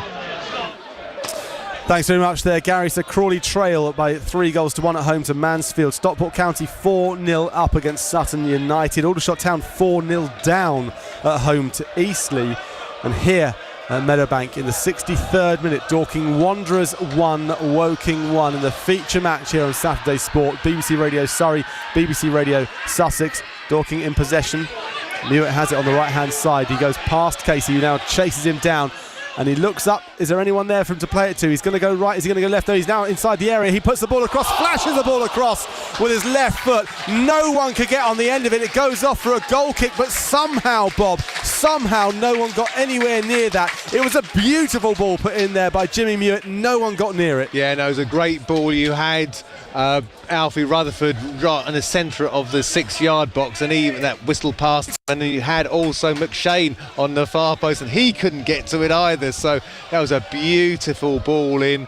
Ordinarily you'd expect someone to just put their foot on it, their toe on it, and it'd be in the back of the net, but certainly Woking are living a bit dangerously at present, and be quite pleased that it's still only 1-1. Well, Mewett's been a really positive change from Dorking Wanderers. He's finding space on this right-hand side, and I mean, Josh Casey does like a battle, doesn't he? But at the moment, Mewett's sometimes getting ahead of him. As there's a player down, it's Gallagher down at the moment. The ref's actually blowing the whistle for this one. I'm not sure, I didn't quite see it, Bob. Yeah, no, it's George Frankham that's gone down on this occasion here. They do look very similar with their dark hair and beard. So yeah, from when it's so dark, it's if you can't see the ponytail, you're stumped, aren't you? Yeah, that's right, and certainly you couldn't see the fairy tale, the ponytail even from this view we've got up here. But yeah, no, it's Frankham that went down with that kick to his shin or to his ankle, but and the referees eventually blown up to give him that much needed attention from the physio. In this second half, it's been more Dorking Wanderers than Woking. Woking have had a couple of chances, but you'd say Dorking have looked the most threatening. Yeah, I think the changes they did at half time, putting on more forward players, and obviously probably thinking we can get at Woking in the second half, because that's been the pattern of the last few games. And really, again, it comes back to midfield. Midfield have got to win the possession and then look to capitalise on it. Woking have had their moments, but it's certainly been, Dorking, and we know that Dorking can score goals. We know that if they have a weakness, it's defensively. And so they are by instinct an attacking side. I think Mark White's sides are always by instinct attacking sides. And but Woking by and large have handled it well. The biggest scare was that the ball that flashed across the goal that no one got a toe to. Great shot from Gallagher as well, slightly earlier on. That big save from Andre Jr. As Ian was saying, that shot, that cross put in from Jimmy Mewett on the right hand side, left-footed, low, loads of power, flashed across. No one got on the end of it and went for a goal kick to Woking. A bit of downtime at the minute, lots of players just sitting around. Just one player gets a bit of treatment. So as we were saying, Frankham down there just receiving some treatment from the physio at this moment. But it's been a more Dorking Wanderers dominant second half than we certainly saw in the first half. Ian, what would you do if you're Ian Dyer with what he's got at his disposal? Reece Brown, who's been back on form, bagging goals. He got 3 in the last 2 games, albeit one of them with those 2 goals against Weston-super-Mare in the FA Trophy. Yeah, it's a dilemma, isn't it? I think I think he's probably wanting to sort of ease Oyeleke and Kellerman back in, not overplay them, so they can get fully up to match fitness. But they both played very, very well. I think Reece Brown is the standout player on the bench to bring on, and who that would replace, it's hard to say. Possibly Lewis, possibly Ozu. Ozu is a good defensive player, and so it's a dilemma. And then the others are really, I would say, can play in lots of positions. Well, Osu's on the ball right now, edge of the area. Kellerman wanted it. Osu still has it. He puts it to Akinola. Akinola rolls it back to Oyeleke. Oyeleke off to the right-hand side now. And the ball comes in. It's a right foot flashing cross there. And it's deflected off the Dorking Wanderers player. Goes for a Woking corner kick. It's going to be on the far side. Woking shooting from right to left on the far side. And it's going to be the captain, Josh Casey, that will take it. Left foot in swinger. Woking needs something from this. They've got to somehow relieve the pressure off their defensive players and create something. And here's a perfect opportunity. It's a set piece. They've looked dangerous from set pieces so far today. 68th minute. In it comes a high cross in from Casey. The header was won, in fact, by the Woking player, but no power on it, unfortunately. And if you're a Woking fan, and Dorking Wanderers managed to get the ball away on the near side. It's going to be a throw-in, and I think Casey's going to take it. And we're hearing a goal at the EBB. We'll go to it in just a few moments' time. Let's see what happens here. Last time I went over to the EBB for an update, we missed a goal here. So let's just play this one out, and the referee goes back over to tell the players to stop pushing and shoving and just to chill out a bit. In fact, he's not. He's going down to speak to a steward or somebody who's doing something behind the goal. It's one of their cameramen for the home side that obviously feels that he shouldn't be playing around with his camera. He's probably changing the battery or something like that. Probably what it is. There's Christmas coming up. He can afford a new one. There in comes the throw in then, and it goes across, flashes across, and I think it's going to drift off. Let's go then to the EBB and find out what's going on. Aldershot last time we heard were trading 4-0 at home to Eastleigh. Rob, is it 5 or is it 1? Eastleigh. Well, it's both. Eastleigh got a 5th. We just talked about how Scott Quigley hadn't been on the score sheet this afternoon, and he duly obliged. All 3 goals since half-time, I beg your pardon, both goals since half-time, have been Aldershot getting caught in possession in their own final third. And Eastleigh have profited to great effect. So Quigley it was that got that one.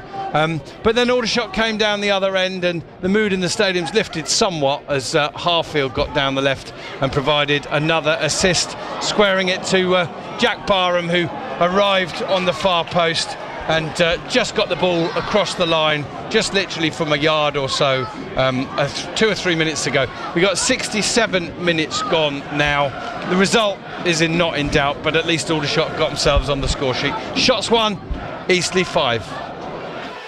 Thanks very much there, Rob. So Was it 1? Was it 4? There was nothing. 1's Aldershot, 5 to Eastleigh there at the EBB. We'll catch up with what's going on at Crawley. Last time we heard it was Crawley 1, Mansfield 3, Stockport County 4, Sutton United 0. And here at the Meadowbank, it is Dorking Wanderers 1, Woking 1, and a substitution for Dorking Wanderers. Harry Ottaway is coming on, and Charlie Carter, the former Woking player, makes way to some boos from the Woking fans just there, but they should be delighted he's now off the field because he can't score against his former club. No, that's unfair, and I know Charlie was very upset about that. I think the fact is he played for Stevenage. He left Woking and went to Stevenage, or ended up at Stevenage, and Stevenage and Woking are historic rivals. I think that's it. But anyone who knows Charlie and knows the club knows Charlie's a great lad. He's putting a good shift on his debut for Dorking Wanderers. I think they'll be fairly happy with the first sightings of their new player Charlie Carter, who signed, as Bob said earlier on, 2 months ago, but broke his wrist in a training incident, and then it's taken a while to get back out. But it's good to see Charlie Carter back out on a football pitch and playing well. Dorking Wanderers on the attack now on the right hand side. Newitt has it, and the flag goes up the second he takes a touch just there, and offside given. 1-1 here, 71st minute. I'm expecting a couple of changes from Woking at any moment now, but looking around, I'm just trying to see where their players are. None of them are warming up, are they? No, I don't think anyone's been... whether Reece Brown is being managed, whether he's picked up a knock. Yeah, it's strange, but he's definitely in form, so maybe the changes will come. Maybe they're just trying to settle it a bit. Kellerman has it now. He's lasted 71 minutes in his second game back. I think his second game back he returned against Western-super-Mare, and a great shot there.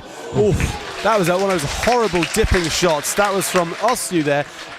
Left-footed, walloped it really hard, bounced right in front of the goalkeeper. One of those horrible bouncing shots. The keeper managed to gather it very nicely though, Ian. It's one of those that you can easily,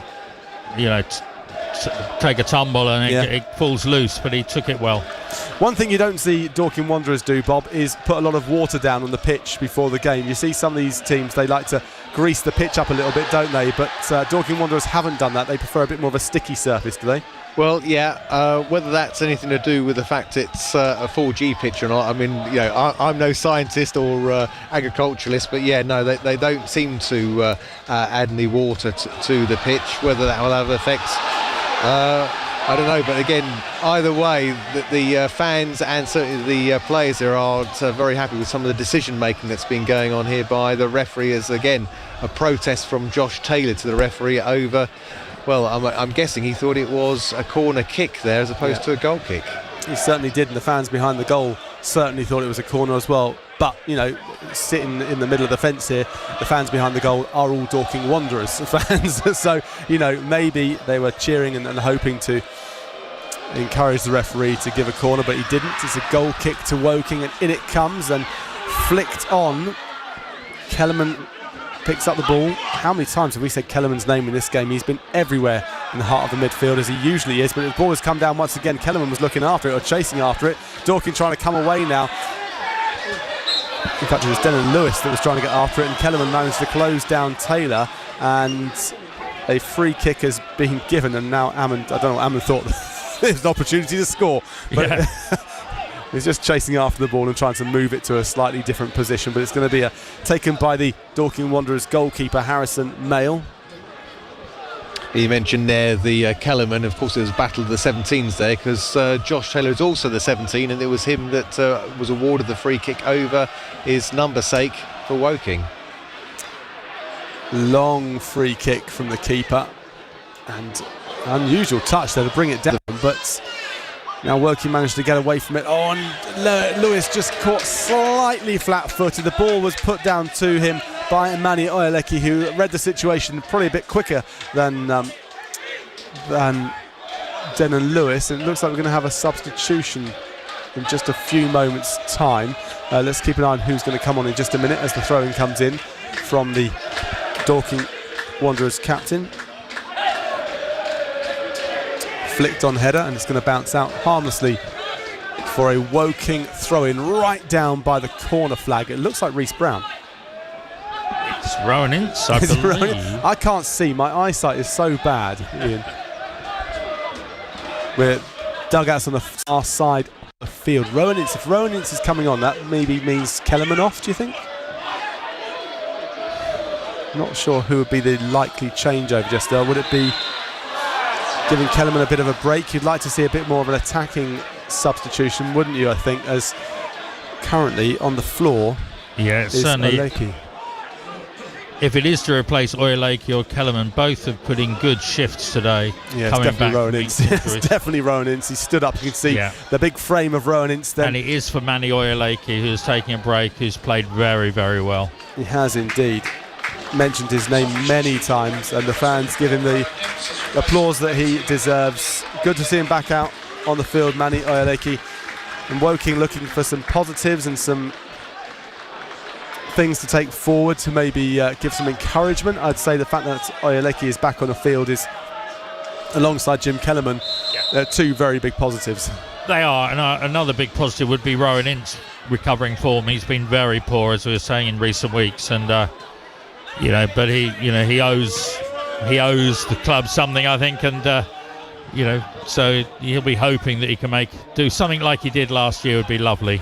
Well, Lewis has it now. He floats the right-footed cross in. It just was a bit too high, but Rowanitz gets involved straight away. A big frame of Rowanitz winning that header. And maybe that's what Rowanitz needs. He needs a bit more competition in those positions to sort of encourage him. As on come Dorking Wanderers, as a Woking player lying down on the floor at the moment, holding his back. I think that might be... Well, it's not Ammond. I'm trying to see who that is. Just holding his lower back at the moment. Fell awkwardly, I think, from the challenge. Ammond? No, Ammond's over. Oh, Ammond's over there. Over on the far side. There's Denon Lewis. It's one of those Poirot moments. You've got to try and work it out by who you can't see. Yeah, the lights aren't the best, and there are some dark areas around here, aren't there, Bob? You look at the corners where the floodlights don't quite give the coverage that you'd like. No, and obviously for us poor commentators, it does make life a little bit difficult, to put it mildly. When they say, it's actually Dan Moss. Yeah. I say I need glasses. I need those night vision goggles, really. It does take a lot of knocks, Dan Moss. He's a physically committed player, and probably very few games go by without him getting extended treatment for something, but he always seems to end up returning for the next game. Well, it's good to see him back on his feet. He is holding his lower back, but I don't think he's going to stay off for too long. Looking over there to see if there are going to be any more substitutions from a Woking perspective. You'd think that someone like Reece Brown would be a shoo-in really here, give the Dorking Wanderers defence something to think about anyway, with the final 12-13 minutes of normal time still here to go. Dan Moss looks like he's still rubbing his lower back there, so he's still obviously not feeling completely 100%, but the ball's bounced down, the free kick was taken, and the shot comes in, and the referee's whistle blows for, I'm going to have to say, an offside, but I don't know, because I'm not sure what it was, but it's definitely anyway a free kick to Dorking Wanderers. Here news of another goal at the EBB. Is it, dare I say, to Eastleigh? Let's find out. Rob. The ball into the area, can Barham get there? Oh, it's just wide. Lovely counter-attacking move. Stokes to Minoga. Minoga with the ball in. And Barham gets his effort away, and it's just curling the wrong side of the post. And we're live on BBC Radio Surrey Sport. We've got a rather bizarre situation here now, Bryn. The shots have mounted another one of those comebacks. I think this one might be a little bit too much too late, but Jack Barham, as I think I told you last time, just tapped one in at the far post. He's just come really close again to a third Frauder shot, and in between times Josh Stokes just pulled the trigger, right-footed, 25 yards out, and his shot had too much power on it for Joe McDonnell. So 77 minutes gone now. It's Aldershot Town 2, Eastleigh 5. So just hearing from Rob Worrell there. Aldershot mounting a comeback of some kind. They're now 3 goals behind at home to Eastleigh. What a great game that sounds like here, as we're still waiting for the game have to an really injury get to the underway. linesman. Is it the linesman? Yeah, So- the referee's gone over to him. He looks as though he's got some sort of cramp or leg injury or something like that. So, Well, given the season Aldershot have had, I'm reckoning it's going to be a 6-5 win to Aldershot. It could be, couldn't it? It's certainly strange things have happened, but bizarre things going on with Sutton United trailing 4-0 away to Stockport County. The side that Aldershot beat in the FA Cup just the other day. Eastleigh leading Aldershot by 5 goals to 2 at the EBB, and Crawley trailing 3-1 at home to Mansfield. This doesn't look too good for the No, it looks poor like official he's down done there. a calf. yeah, no, the fourth official's already stripping off in anticipation of coming on and running the line on this near side. They never get any sympathy, do they? I mean, he's injured. He's all he's got to do is wave his flag, right? And he's done a fantastic job of doing that. He's done a really good job out there today, that official on this near side. And he's got an injury and getting absolutely no sympathy from the fans whatsoever. And you can see he's in a lot of Given, distress, isn't he? Because yeah. he's hobbling there. Any other player, they could be on a stretcher and being taken off now to the other side, but he's got to hobble all the way across there and take up the position of the fourth official. I mean, given I'm someone who's had my fair share of calf injuries and all sorts of weird times, and I know how frustrating it can be. Yeah, absolutely. And that looks like quite a bad one, because he really is not. It's not moving freely, is he? That's for sure. There's no David Brent style dancing for him at the Christmas party. He's going to make his way off anyway, and then we'll be replaced by the fourth official, who will make his way over and pick up the reins, pick up the flag. It is 1-1 here. We're in the 81st minute at Meadowbank. 1-1 between Dorking Wanderers and Woking here on Saturday Sport, BBC Radio Surrey and BBC Radio Sussex. Myself, Bryn Lucas. Alongside me is Ian Nicholson and Bob Papworth. Yeah, I was going to say we've had an awful lot of injury this second half with the players. Now we've got a linesman with injury, so we're going to have a lot of added on time. I reckon maybe about 8-9 minutes, do you think, guys? Or is that being too conservative? No, I think it probably will be around that. No, it certainly will be. They can't put 3 figures up, can they, on the board? So it's going to be a 2-figure number or a 1-figure number. Yeah, it could be a decent 9-10 minutes, couldn't it? That is for sure. Particularly, I mean, we've lost 4 or 5 minutes so far here. So still waiting to get back underway under the lights at Meadowbank. Yeah. And I suppose, obviously, with the linesman and the fourth official, they've obviously got to, just speak with one another about various things, and then we're hopefully good to go. But this is a bit longer than you would normally anticipate. Looking out to see who's warming up at the moment, and I can see a couple of Woking players just trotting up and down the line, so I'm wondering if we're going to see a substitution in a few moments, Ian. In fact, I think we are, because a jacket is coming off. Now that's Reece Brown. Does look like a Reece Brown. That's a Reece Brown, if ever I've seen a Reece Brown before. Former Aldershot Town player. Looked really good last year, didn't he, Reece Brown? Yeah, he took 2 great goals against Western-super-Mare. I mean, he's so good on the ball. Played at Wealdstone, happen. signed from Wealdstone, in fact, to Woking. He scored 7 goals last season for Wealdstone before moving to Woking. He offers something slightly different up top as well, doesn't he? He's good on the ball. He's quick. He's annoying from a defensive point of view. Yeah, I mean, for much of his career, he's more of a midfielder, really. But I think it was particularly at Wealdstone, I think they converted him into this striker, and he just started knocking in goals for fun, and he's done pretty well at Woking. Nice fellow as well. Yeah, absolutely right. Well, the fourth official now takes up his position, and sarcastic applause, I think, is what I'll describe that as around here. Not by me, of course. That was encouraging applause from the commentary box, but we're waiting for this goal kick. It's going to be a Woking goal kick. Just to remind you, we are here at Meadowbank for this featured commentary match between Dorking Wanderers and Woking. 84th minute, 1-1 here.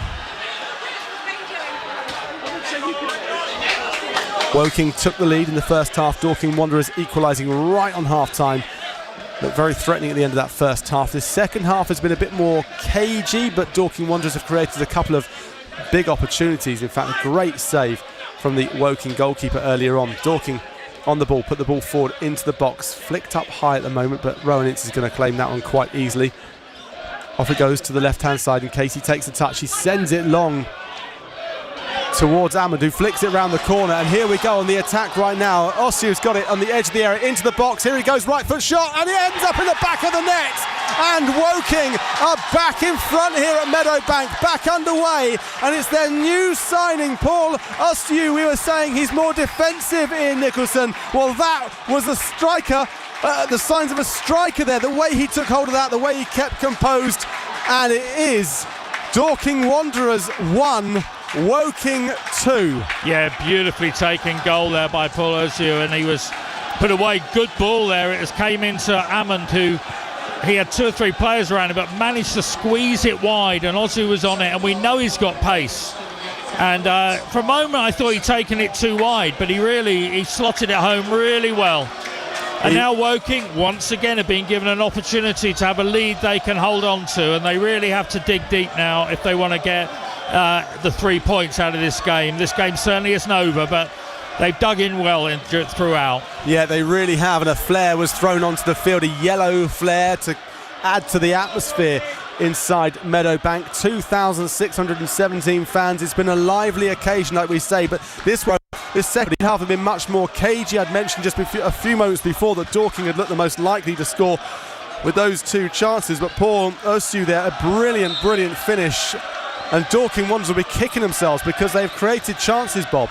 Yeah, they certainly have, and dare I say it, that injury to the linesman has had a detrimental effect, in my opinion, to the way the game has gone, because there was an awful lot of time, and it was Woking that were quicker to switch on following that change of official to put them in front. Well, Dylan Lewis has just put the ball across again, and the head of Osu on the end of it. It goes off for a goal kick to Dorking Wanderers. Let's go for a quick update, shall we? Let's see what's going on at Crawley. Last time we heard they were trailing 3-1 at home to Mansfield. Yeah, that is still the scoreline. We're inside the final 60 seconds of the 90 minutes. It's still Crawley Town 1, Mansfield 3. 2 goals in quick succession after 56 and 64 minutes by Davis Keeler-Dunn and George Maris, giving the visitors a 2-goal advantage, further compounded when Crawley had Jay Williams sent off after 69 minutes. So they've been playing the last 21 minutes or so with only 10 men. It's been like a training game really for Mansfield, just stroking the ball around. Crawley have had a couple of half chances, a couple of shots from distance, but this game has slipped away sadly from the Reds in the second half. We're inside 4 minutes of stoppage time, and it's Crawley Town 1, Mansfield Town 3. Thanks very much there to Gary. Yes, so Crawley not managing to get it back by the sounds of it with a couple of minutes to go, but lots of red cards apparently at the EBB. What's going on there, Rob Worrell? Well, it's 2-5 the scoreline, and it's something similar now with yellow cards. I can't keep up with it all. Enzio Baldwin has been sent off from an incident in which Quidley was going to get sent a yellow, but all the players, the outfield players apart from the goalkeepers, got involved. It went on for some 4 or 5 minutes. The referee stayed very calm. He'd only shown 1 yellow in the game, but he gradually went round. I think he'd shown 2 yellows to Eastleigh players, 1 red, and 3 yellows to Aldershot Town players, as all the emotion probably came out for the Shots players. You know, the indignity of being 5-0 down at home, and then the excitement and the momentum of coming back with a couple of goals. In truth, they could have had a couple more since. Eastleigh are attacking now, and Aldershot have cut that out. We've got 86 minutes on the clock, Bryn, but we're going to have something pretty close to double figures added on when it comes. Can Aldershot continue the comeback of all comebacks? It's Aldershot 2, Eastleigh 5. Thanks very much there, Rob. So a lot of red cards flying around at the EBB. None here, though, at Meadowbank. It is Dorking Wanderers 1, Woking 2. That's a goal by the Woking player making his National League debut for Woking, Paul Osu. He played in the game against Weston-super-Mare after signing over 400 games. a very, very experienced player. Remember, he played at AFC Wimbledon.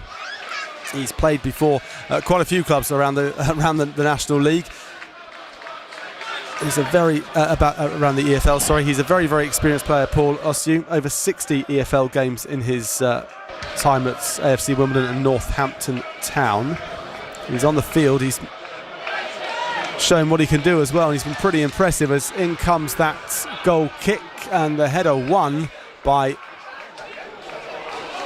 I think it was Orsina. And here we go again. Ossu took a bit of a heavy touch. He's now rolled it back. Oh, the ball's managed to somehow stay out of the goal. The fans are saying it went in, but it didn't. It didn't go in. It's now still in the possession of Woking. A handball just there, and Ian Nicholson next to me leapt from his seat calling for that one, as all the Woking fans around as well. It's definitely off the hand of Gallagher, and it's going to be a free kick to Woking. But that was a build-up there. I have no idea how that ball didn't end up in the back of the net, Ian. No, Ossu took it too far, really, and then he realised he couldn't shoot. He cut it across. Ball came in. The goalkeeper scrambled it off the line. There were shouts that it had gone over the line, but I don't think convincing ones. And then the ball came clear, and the Dorking player handballed it. So. Yeah, it all happened there, but we haven't seen, I think, in all 10 minutes. Bob, you're a bit conservative there. I think, did I say 10? I don't know what I said now. Did I get a pie if I get it right? It was so long ago I can't remember what I said. Well, in comes the free kick then on the left-hand side. It was hammered in from Hammond, but it's been cleared away and it's been put back in again by Casey with his right foot. That's not his best foot, but in it goes. Now Dorking Wanderers need to spring the counter-attack, and here they come on the right-hand side. Mewett has it, but he can't get past Akinola. Clears it away into the stand. Taylor looks like he's going to take the throw. No, it's going to go back to Fuller. About 5 yards inside the Woking half on this near side. He takes the throw, then clipped back over to him. He's been closed down by Denon Lewis. The ball flicked up ahead though. Cuthbert gets his head on the end of it, and Kellerman manages to get in the way as well. They're sliding around all over the place, the Woking players, and Dorking Wanderers managed to retain the possession or get the possession back. It's their goalkeeper Mail who's going to take it. He slides it forwards and it goes out on the far side. Frustrating from a Dorking Wanderers perspective though, because they could have sprung quite a nice counter-attack. Well, it's like when your keeper does that, it both breaks the momentum and gives the other side a real moment of relief. When your keeper kicks it out. So that was a relief there for Woking, and it'll be a frustration for Dorking supporters and Dorking players, I'm sure.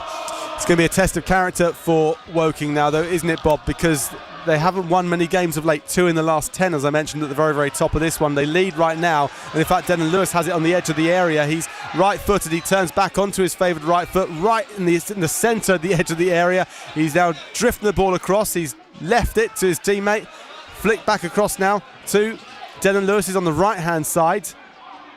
It's a few yards inside from the dead ball line. It rolls it back. Woking still have possession. Nice little flick pass over the top, but it's too much weight on it. No, it's not. Yes, it is. It goes out, in fact. Yeah, sorry, Bob. Come back to you on that one, because the ball ends up in the back of the net, but it isn't a goal. It's going to be a test of character for Woking. They've not won many games of late, and they could crumble, but if they can take something from this, it'll be amazing. What can Dorking do to prevent that from happening? Well, come back to your first question about Woking. Certainly, I think their defeat on Tuesday now is going to be character building. They can't get any worse, and clearly they've now got themselves into a 2-1 lead and fighting for a third goal to put that bit of distance between the two clubs. As far as Dorking is concerned, we've certainly seen them a number of times over the years come back from losing positions, but we've got about another 7 minutes or so there's still plenty of time for the impossible to be made possible by Dorking Wanderers. But I don't know, being a Surrey derby, I just got my feeling that we're not going to see a Dorking come round tonight. Well, they've had a couple of opportunities of getting through on the right-hand side, but they've not been taking advantage of it recently, as a Woking player looks like he was wrestled to the floor. The ref's allowing play to carry on, and it's been cleared away, but now to the edge of the area. In comes Lewis has it. Lewis has it. He's now played it back to the edge of the area. The shot comes in. It's cleared away. Another great touch, though, to bring that ball down. And, well, Well, that's now getting a little bit silly because there was nothing in that. The ball was fired in. I think the ball hit the face of the Dorking Wanderers player, or maybe the chest, and then another player runs in and smacks into the back of the Woking player to say, hang on, don't do that. It just got a little bit messy, a little bit silly. It's a free kick to Dorking Wanderers. Let's just go over to Crawley for the full time with Gary Smith.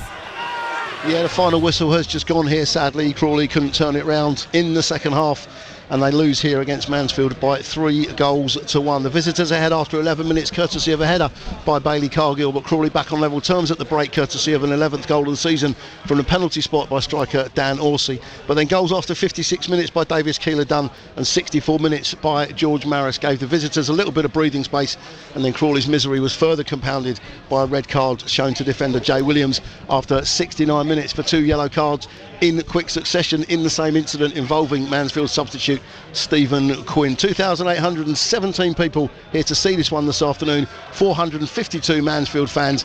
Those are the ones that go home the happier. It finishes here at the Broadfield Stadium. Crawley Town 1, Mansfield Town 3.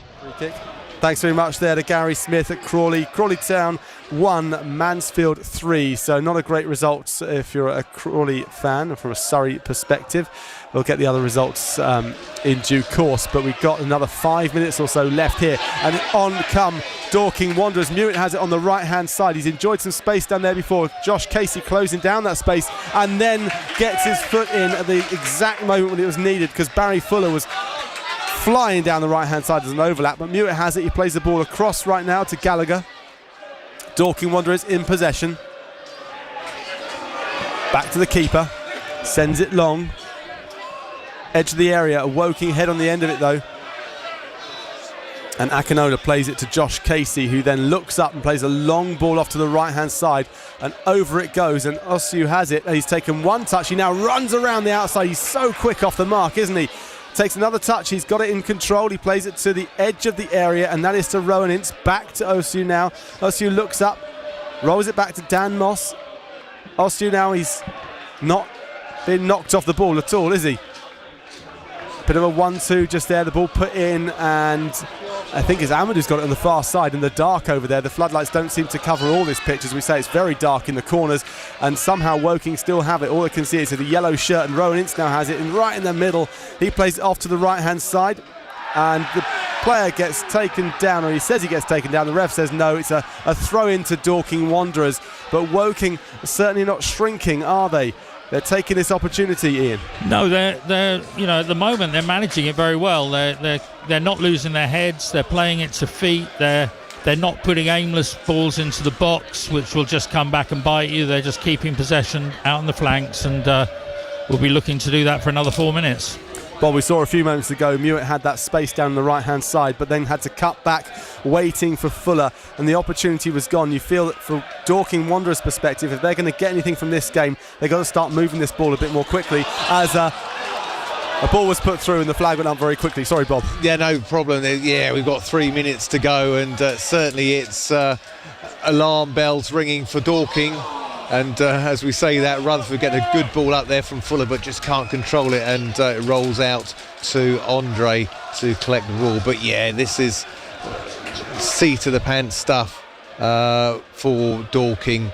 Personally, I think it's too little too late. I can't see them coming back now, and from such a situation where they could have easily won it had he taken the opportunities early in the second half. Yeah, well, they're not even looking like they're going to create the chance, are they? And that's the disappointing thing from a home fan's perspective. You're looking at this Dorking Wanderers and saying, well, look, you're losing 2-1. You've got nothing to lose now. You might as well just go for it and try and convert one chance. Put Woking under pressure. Well, here they come, and the flag goes up, and the ball shot wide anyway. But the flag went up very, very quickly here on the near side. The fans not happy about that, of course, but opportunities, Bob, they could still find one chance. Yeah, all the time the referee doesn't blow the final whistle, there's always an opportunity, but certainly that one there, that looked very marginal from where I'm sitting. Again, it's quite far away to see, but certainly Rutherford thought that he was receiving the ball not from an onside position, but the new linesman, or the fourth official, decided otherwise. Long goal kick from the resulting offside, or free kick from the resulting offside. Dorking Wanderers have possession, but closed down by Kellerman, edge of the area. He looks up and the referee decides to blow his whistle. After a few seconds, the frustration of the Dorking Wanderers players, maybe you can understand that if the ref thought it was a free kick, but it was only a couple of seconds really. He just gave himself a moment to think it through, and on goes that free kick, and now Woking have it, and Denon Lewis turns and he looks up. He's got an acre of space to run into on the left hand side, and now goes Casey on the left hand side. A 1-2. Yeah, a 1-2. It's going down to the corner flag, but Denon Lewis is right there with him. He's going to have to hold it at the corner flag for a good 1 or 2 minutes, I'd say, if this is going to grind out the results. But Dorking Wanderers have won it back. Newitt trying to get there. Woking have it. Akinola has had a really good game. He's put in a real shift for Woking. He's been very impressed with Akinola. Every time that ball's gone loose, he's been on the end of it. And out comes Harrison Mail to gather that one. Quick thoughts in on Akinola. Excellent. He's a very understated player, and he really quietly gets on with his business, but he's done very, very well today. He's sort of broken up play, won the ball, being calm. Yeah, he's certainly been controlling things when the ball's gone loose. The amount of times Akinola has just got a foot in there at the last moment. But last roll of the dice maybe for Dorking Wanderers. They have it on the right-hand side. It's put in by Fuller. A high ball put in. Managed to be cleared away, but they still have it. In again it goes. Header was won by the Dorking Wanderers player, but nothing can be done. And the referee blows the whistle here at Meadowbank. And we have the result in that Woking were desperate for. Woking were desperate for a win. They needed a win. They need a win to get their season back. And they've got it here at Meadowbank. It's finished Dorking Wanderers 1, Woking 2. I'll go to you first of all, Ian Nicholson. Yeah, I in the end I would say deserved, but I think having had such a torrid time in the past few weeks, you were waiting for anything to go wrong that could. For the Woking fans, I was looking over at the Woking fans in the last 5 or 6 minutes. There was no celebrations. There was just a lot of very nervous people. But Woking held on, so full credit to the players and to Ian Dyer. And they all put in a shift. They gave away, I think, a sloppy goal to let Dorking get back into the game. But well done, Woking, and it sets them up. A bit more confidence now going into the Christmas period. Yeah, absolutely right. And Bob, from a Dorking Wanderers perspective, they created the opportunities in the first half. They had a couple of opportunities in the second half, but it really started to grind to a halt for them. Indeed, yes. It just shows you, really, this game can be dictated by just fine margins. They were 1-1 at half-time. Both teams had the opportunity to extend their lead, and when you look back, that Dan Gallagher's shot was tipped over the bar by a very acrobatic Andre, and then moments later Jimmy Mewitt's cross from the wing here was just too good for Alfie Rutherford and James McShane, who could quite easily have got on the end of the ball to put Dorking ahead either by 2-1 or 3-1 had Gallagher beforehand a shot gone underneath the crossbar. So yeah, fine margins. Yeah, it was a great save by the Woking keeper to divert that one over the crossbar. The Christmas tunes are playing out here at Meadowbank, but it's certainly only a Christmas feel if you're a Woking fan. They've taken the victory here, and it's a victory. Don't underestimate how important this win is for the Cards. They needed a win, and they have got the win, and it's their new boy Paul Osnew who got that winner in this game. It ebbed, it flowed, it was cagey at moments. Dorking Wanderers failed to really create any huge chances apart from the big 2 chances that Bob just mentioned there in the second half. And when they had the questions asked of them, Dorking Wanderers unfortunately came up short, didn't they, Bob? They had the good chances, but when they went down and there was still 10 minutes to play, you just thought, come on, throw everything at it, throw the kitchen sink at it, and they just didn't.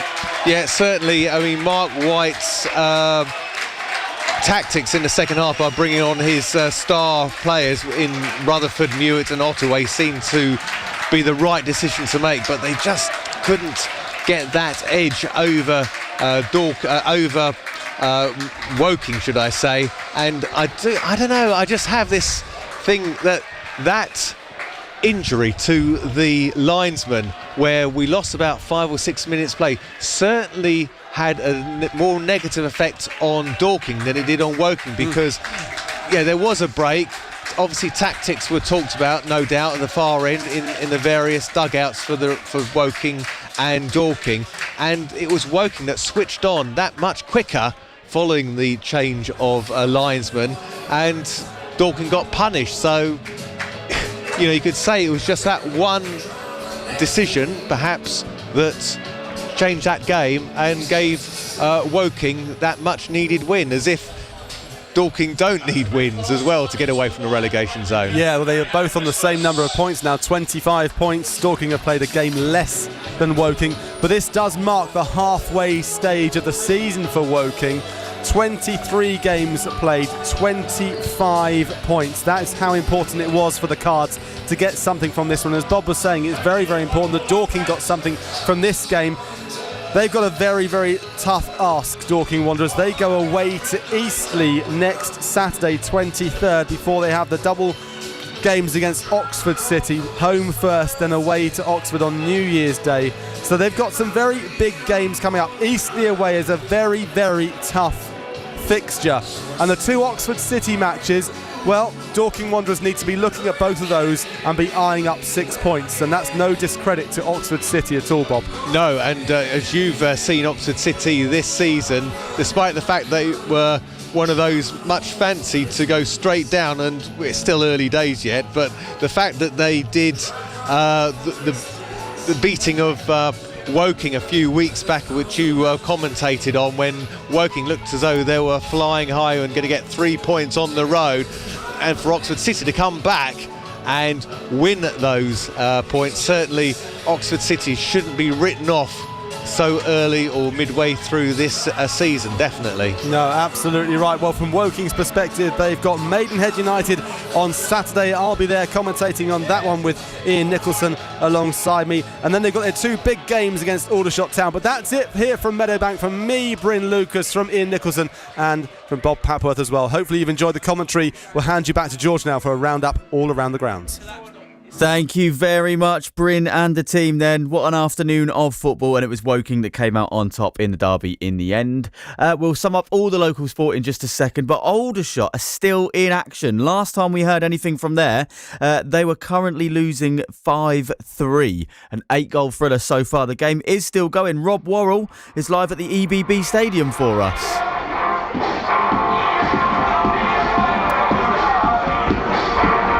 Really, we were told a minimum of plus 13. We've had 14 and a half of them already. It's Aldershot Town 3, Eastleigh 5. Ball forward, flicked on by Minoga. Can Stokes keep this one in? He can, but he's lost possession. And there's a little check challenge there from Haji Minoga, and it'll be a free kick to Eastleigh. Not sure if the assistant referee is going to signal the intent to the referee that there was any more than a foul there. I think we've probably just about reached the end of all the shenanigans. I lost count of all the yellow cards, George, and we did have, of course, that red for Enzio Baldwin. Aldershot getting back into it after going 5-0 down inside an hour, with goals initially from Barham, a tap-in from a half-field cross, and then really Josh Stokes just pulling the trigger inside the right-hand edge of the penalty area on the first one, and then inside the left-hand edge on the other one. And that's what's got Aldershot back in this, and it's improved their goal difference a little bit. They're not going to pick up any points this afternoon, but again, in front of their own fans, they've shown a great display of character. And anybody who says, was it one game too far? Well, they've answered that, haven't they? They were 5-0 down, and they've come back to 5-3, so they never stopped running, they never stopped trying. But this comeback this time was just a little bit too much. There is the final whistle, George. I think we've summed it up all for you. Aldershot back down to earth with a bump, but they've shown a bit of character in the process.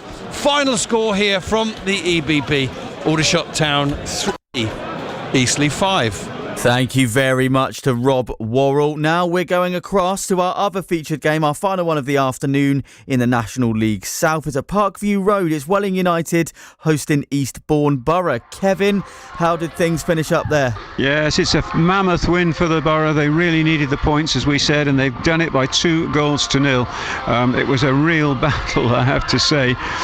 Welling United came at them. The Borough led, you might remember, 1-0 at half half-time through a Freddie Carter header from a corner, 37 minutes. And that score was doubled on 52 minutes with a lovely Callum Keeley strike just inside the near post. In fairness, I think the whole home keeper was unsighted for it. But then it was real siege on the Borough goal. It was every man to defending, really, as Welling United just threw everything at them that they possibly could. Referee, I have to say, was not the most helpful on the day, but then it's a difficult job. He gave, I think it was 20 fouls against Eastbourne and 4 against Welling, and that's just a nonsense of a score, of a tally. The final credit should really go to Borough's keeper Harrison Folkes, who in the first half made 3 absolutely outstanding saves, and in the second half he made, well, an absolute string of very, very good ones, with the defenders in front of him doing their very best to keep the ball away. So very important 3 points for Eastbourne Borough in that relegation battle, and on they go. Lovely, thank you very much for that one, Kevin. Let's get stuck into the final whistle. All the reaction from the big match. This is the final whistle. Yeah, so it's actually 11 minutes past 5. The games did overrun, but welcome, better late than never, to the final whistle here on BBC Sussex and BBC Surrey as we round up all the big local and national sporting stories of the day. Now, Crawley were hoping to get in the playoff places this afternoon. It wasn't meant to be in the end. They lost 3-1. Mansfield were just too good on the day. Crawley close out the lights, and then the ball breaks just inside the area, and Maris turns it home for goal number 3, and suddenly it is an absolute mountain for Crawley, because a goal after 56 and now a goal after 64 have suddenly turned this one completely in the way of the visitors. And as the ball broke after Crawley defended the initial ball in, it broke for Maris, and suddenly Crawley find themselves with a 2-goal deficit. It is Crawley 1, Mansfield 3. And in the National League, it wasn't the best afternoon for Aldershot Town either. They got on the score sheet 3 times, but it simply wasn't enough as they suffered a 5-3 defeat at home to Eastleigh. Willard's been robbed. Eastleigh have got it, turned it inside. McCallum shoots and tucks it away. Goal number 21 for the season. And it's 4-0 to Eastleigh in the 51st minute. And, well, that one was all of Aldershot Town's undoing. And sadly, for the half-time substitute, Tommy Willard, it was careless in possession. And Paul McCallum has put Aldershot to the sword. So the Shots find themselves in 7th place tonight, just a point now inside the playoff places. But Paul McCallum, now the top scorer in the league once again, is proving to be a bit of a problem once again for Aldershot Town. And in the All-Surrey derby, Woking take all the spoils in the end. Here's the point where Dorking got themselves back on track and it was 1-1. Plays it forward, right-footed. Chipped little pass there to the inside of the area now, and across it goes and rolled back, and we have an equaliser. Oh my word, we have an equaliser, and it's McShane who gets it. But in the end, Woking were just too good. Ossiu's got it on the edge of the area, into the box. Here he goes, right foot shot, and it ends up in the back of the net. And Woking are back in front here at Meadowbank, back underway. And it's their new signing, Paul Ossiu. We were saying he's more defensive, Ian Nicholson. Well, that was a striker, the signs of a striker there. The way he took hold of that, the way he kept composed. And it is Dorking Wanderers 1, Woking 2. So the Cards are 17th, Dorking slipped to 19th now, just 3 points from safety. And in the National League South, wins for Worthing and Eastbourne Borough, but Farnborough could only manage a draw. And in the Premier League, wins for Chelsea and Newcastle, just a draw for City in the end, plus an abandoned game as well. We'll get full details coming up with Cameron Anderson-Jones at 5:15 in your sport bulletin. So coming up between now and 6, then we've got reaction from all our featured matches, and we'll be looking ahead to Brighton and Hove Albion men and women in action tomorrow. And that's all before BBC Upload with Leo Ulf from 6 o'clock. Let's get stuck in. The sound of Surrey. And all the music you love. The music you love. BBC Radio Surrey. I say 5:15 for Cameron. We're going to delay it by a few minutes. Time for a song, I think. We are running slightly late, but hey, it's live football. Anything can happen. But it's also Christmas time. Hi, it's Noddy Holder here. Join me as we celebrate 50 years of Merry Christmas, everybody. If you're not in the mood now, I don't know what's going to do it for you. One of the best. Slade and Merry Christmas, everybody. Playing on BBC Radio Sussex and BBC Radio Surrey. It's George Wedlake here with you. It's the final whistle then. 20 minutes past 5. A little later than usual. It's time now to get your sport bulletins with Cameron Anderson-Jones. Hi, Cam. Thank you very much, George. Starting with football, as it's full time in 3 out of 4 Premier League games. We must start with Luton versus Bournemouth, as the game was 1-1, but it has been suspended for a prolonged period of time as the Hatters captain Tom Lockyer collapsed on the pitch. Both sets of players were taken off midway through the second half as Lockyer received treatment. We do not know his physical state at the moment, but the Bournemouth doctor has confirmed that he is alert and responsive.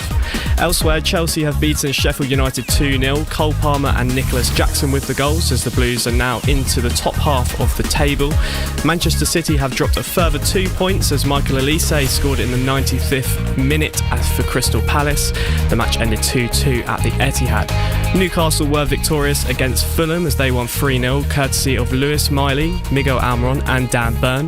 The Magpies are now up to 6th and 6 points off 4th place. A reminder that there's no Brighton and Hove Albion today and they'll play tomorrow against Arsenal, and you can listen to live coverage of that from 1:30 on BBC Radio Sussex. In the Premier League then, we've still got a late kick-off as Everton are away to Burnley. The match sees Everton manager Sean Dyche return to Turf Moor for the first time since leaving the club, and Burnley boss Vincent Kompany was asked if that added to the occasion. You know, it certainly adds something, I can't deny it. I mean, I had the first time as well when I went back to the Etihad, and it does something, but I think as soon as the referee blows the whistle, I think we're all back to doing our work, our job, and in those moments I think we can be friendly before and after the game, but during the game I think it's going to be business as usual for both teams. I was thinking about it a little bit this week. You know, I think every club, I mean, you always have the longer history, but in recent history I think certainly every club will have a reference point. And for this club, Sean has been the reference point in recent history. I don't think anyone did better than him. And but it's no different. I think every club has that. There'll be someone like this at Everton. There'll be a reference point at any other club in this league. And I think you always have to appreciate what everybody has done for the contribution of these people for the club.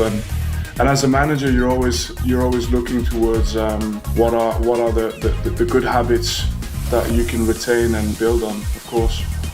Cricket now, and England's women's have been comfortably beaten by India in Mumbai in their one-off test match. England were chasing a mammoth 479 to win, but were dismissed for just 131. It means the team's wait for a test win goes on. England captain Heather Knight says that India's bowling attack was just too good. I think I felt really comfortable out there. Our mentality in the second innings was a lot better. We talked about wanting to score and try and put pressure back on the bowlers, but also doing it in a controlled way, trying to choose the balls that we're going to attack, the ones that we're going to defend. I think Nat got a very good ball.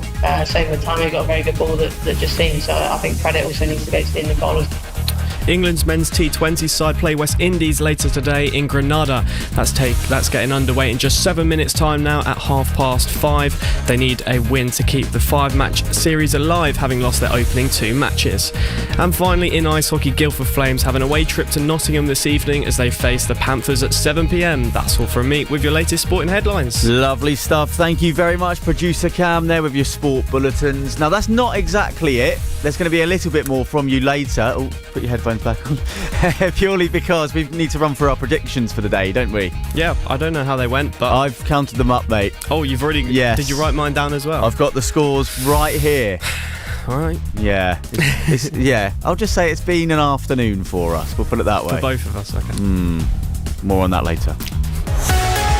BBC Radio Surrey. That will get the blood pumping. Dua Lipa and Houdini playing on BBC Radio Sussex and BBC Radio Surrey. It's George Wedlake with you as we do the final whistle then. We're recapping quickly the Premier League results. Bournemouth versus Luton was abandoned due to Tom Lockyer being escorted off the pitch after collapsing.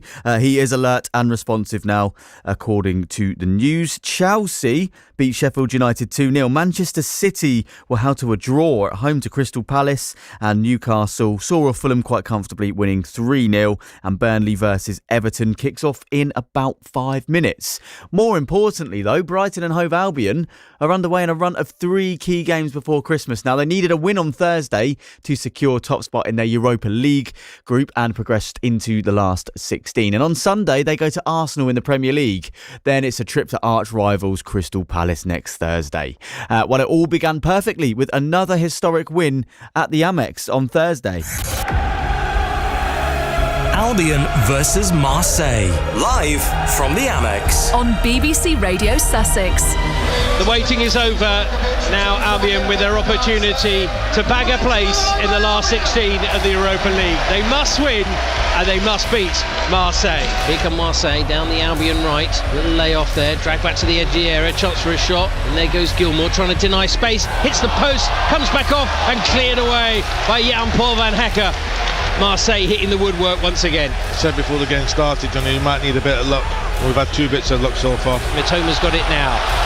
Marseille defence very deep. Mitoma still going. Might have to do it all on his own. Lays it off. Here's Ferguson. Shoots. Oh, it's tipped over the bar. Very good save. It's going in. Everybody behind the ball for Marseille. Gilmour in there to Lallana. Gross. João Pedro. One touch onto his right side. What a finish! The Europa specialist is at it again, and he could have put Albion top of the group. Albion 1, Marseille 0, 2.5 minutes away from injury time. What a finish that is. Great football, one-touch football. Milner into Lallana. He just flicks it around the corner for Pedro. Takes it out of his feet and fires it in the top corner. What a finish. I make it, we played all 5 minutes.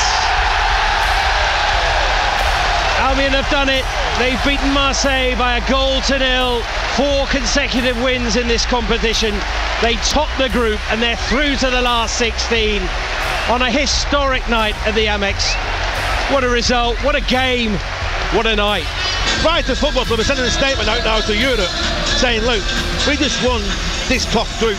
This was the toughest group we could have dreamt of, wasn't it? When you think Athens, Marseille, Ajax, but we've won the group. So it sends a statement out, right then, we're here. And these players now have to go into the Arsenal game full of confidence. It's like we've won the league, Johnny. The atmosphere around and go, there's nobody going. You're not going out of this car park till 12 o'clock tonight. BBC Radio Sussex. Following Albion in the Europa League. So 1 down, 2 to go. Victory over Marseille. Can they back it up at Arsenal and then beat their rivals Crystal Palace next Thursday? Only time will tell. You can catch up with all of it. We'll keep you updated with everything Brighton and Hove Albion on BBC Radio Sussex. Now let's hear from Albion defender Jan-Paul van Hecke. Johnny asked him how happy they are to have won the Europa League group and keep 4 clean sheets in a row in Europe. Unbelievable stuff. Jan-Paul, just try and put into words what you've achieved this evening. Yeah, unbelievable. I think what we have achieved with this club and today coming first, credit to everyone, to the fans, to the players, to the staff. Yeah, it's a big achievement. In terms of managing the game today, how important was it to not panic, knowing that you had to win? Yeah, of course, when the time is ticking, everyone is looking to the clock and thinking we need to score now. But I think everyone had the calmness, and if you score then right at the end, it's no better feeling than that. When you need someone who's calm, João Pedro is always the man, isn't he? Yeah, he's the man in the Europa League, also in the league. But he's now 6 goals and some really important ones as well. For us, he can keep scoring. And what about as a team defending as well? Because that's 4 clean sheets now in the Europa League. Yeah, really good. I think should do that also in the league. But now I think from 6 games, 4 clean sheets, I think it's a big achievement as well, and that's why we're first of the group as well. Does it send a statement out? Such a difficult group for you to come first? Yeah, I think big clubs in Europe And today as well, Marseille is a really strong opponent with really strong players. And I think overall by the pitch today, we are totally control and we deserved to win. So when you're through to the last 16, no team's going to fancy playing Brighton, are they? No, I don't think so. And it says enough. I think that teams don't want to play Brighton. It's credit to us, but we just need to keep performing and doing well. I know it's very exciting now, but obviously another game coming at the weekend. How important is it to harness everything that's happened today and take that into such a tough game at Arsenal? Yeah, I think take the positives. I think we played really well today. And take it to Sunday. Arsenal, really strong opponent, doing really well in the league. So it's not a big game, but I think everyone is ready for it and also excited because we want to go there for 3 points. And I guess confidence will be high after tonight to go in against a very strong, as you say, Arsenal side. Yeah, and also with good football. I think we played really well today, so that's really important for us as well. And hopefully we can go again. And maybe some players will probably get the opportunity at the weekend that maybe didn't play tonight or came on as substitutes.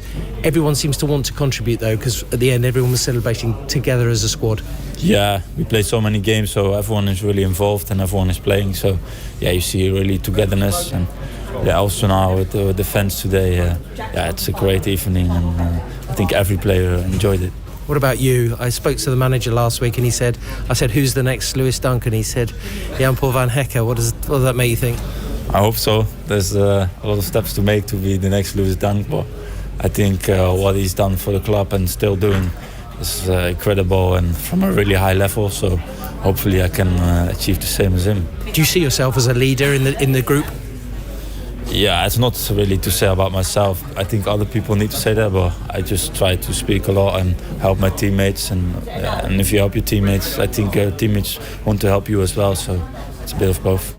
That is Albion defender Jan-Paul van Hecke, who has just signed a new extended contract as well in the past 24 hours, taking him to summer 2027. Great stuff. Sussex listeners can hear the whole of the Arsenal-Albion game from 1:30 tomorrow afternoon. And if you live outside the radio patch, you can also hear that game on BBC Sounds in the UK. And Albion Unlimited is back on Tuesday with Warren and Johnny previewing the big one against Palace.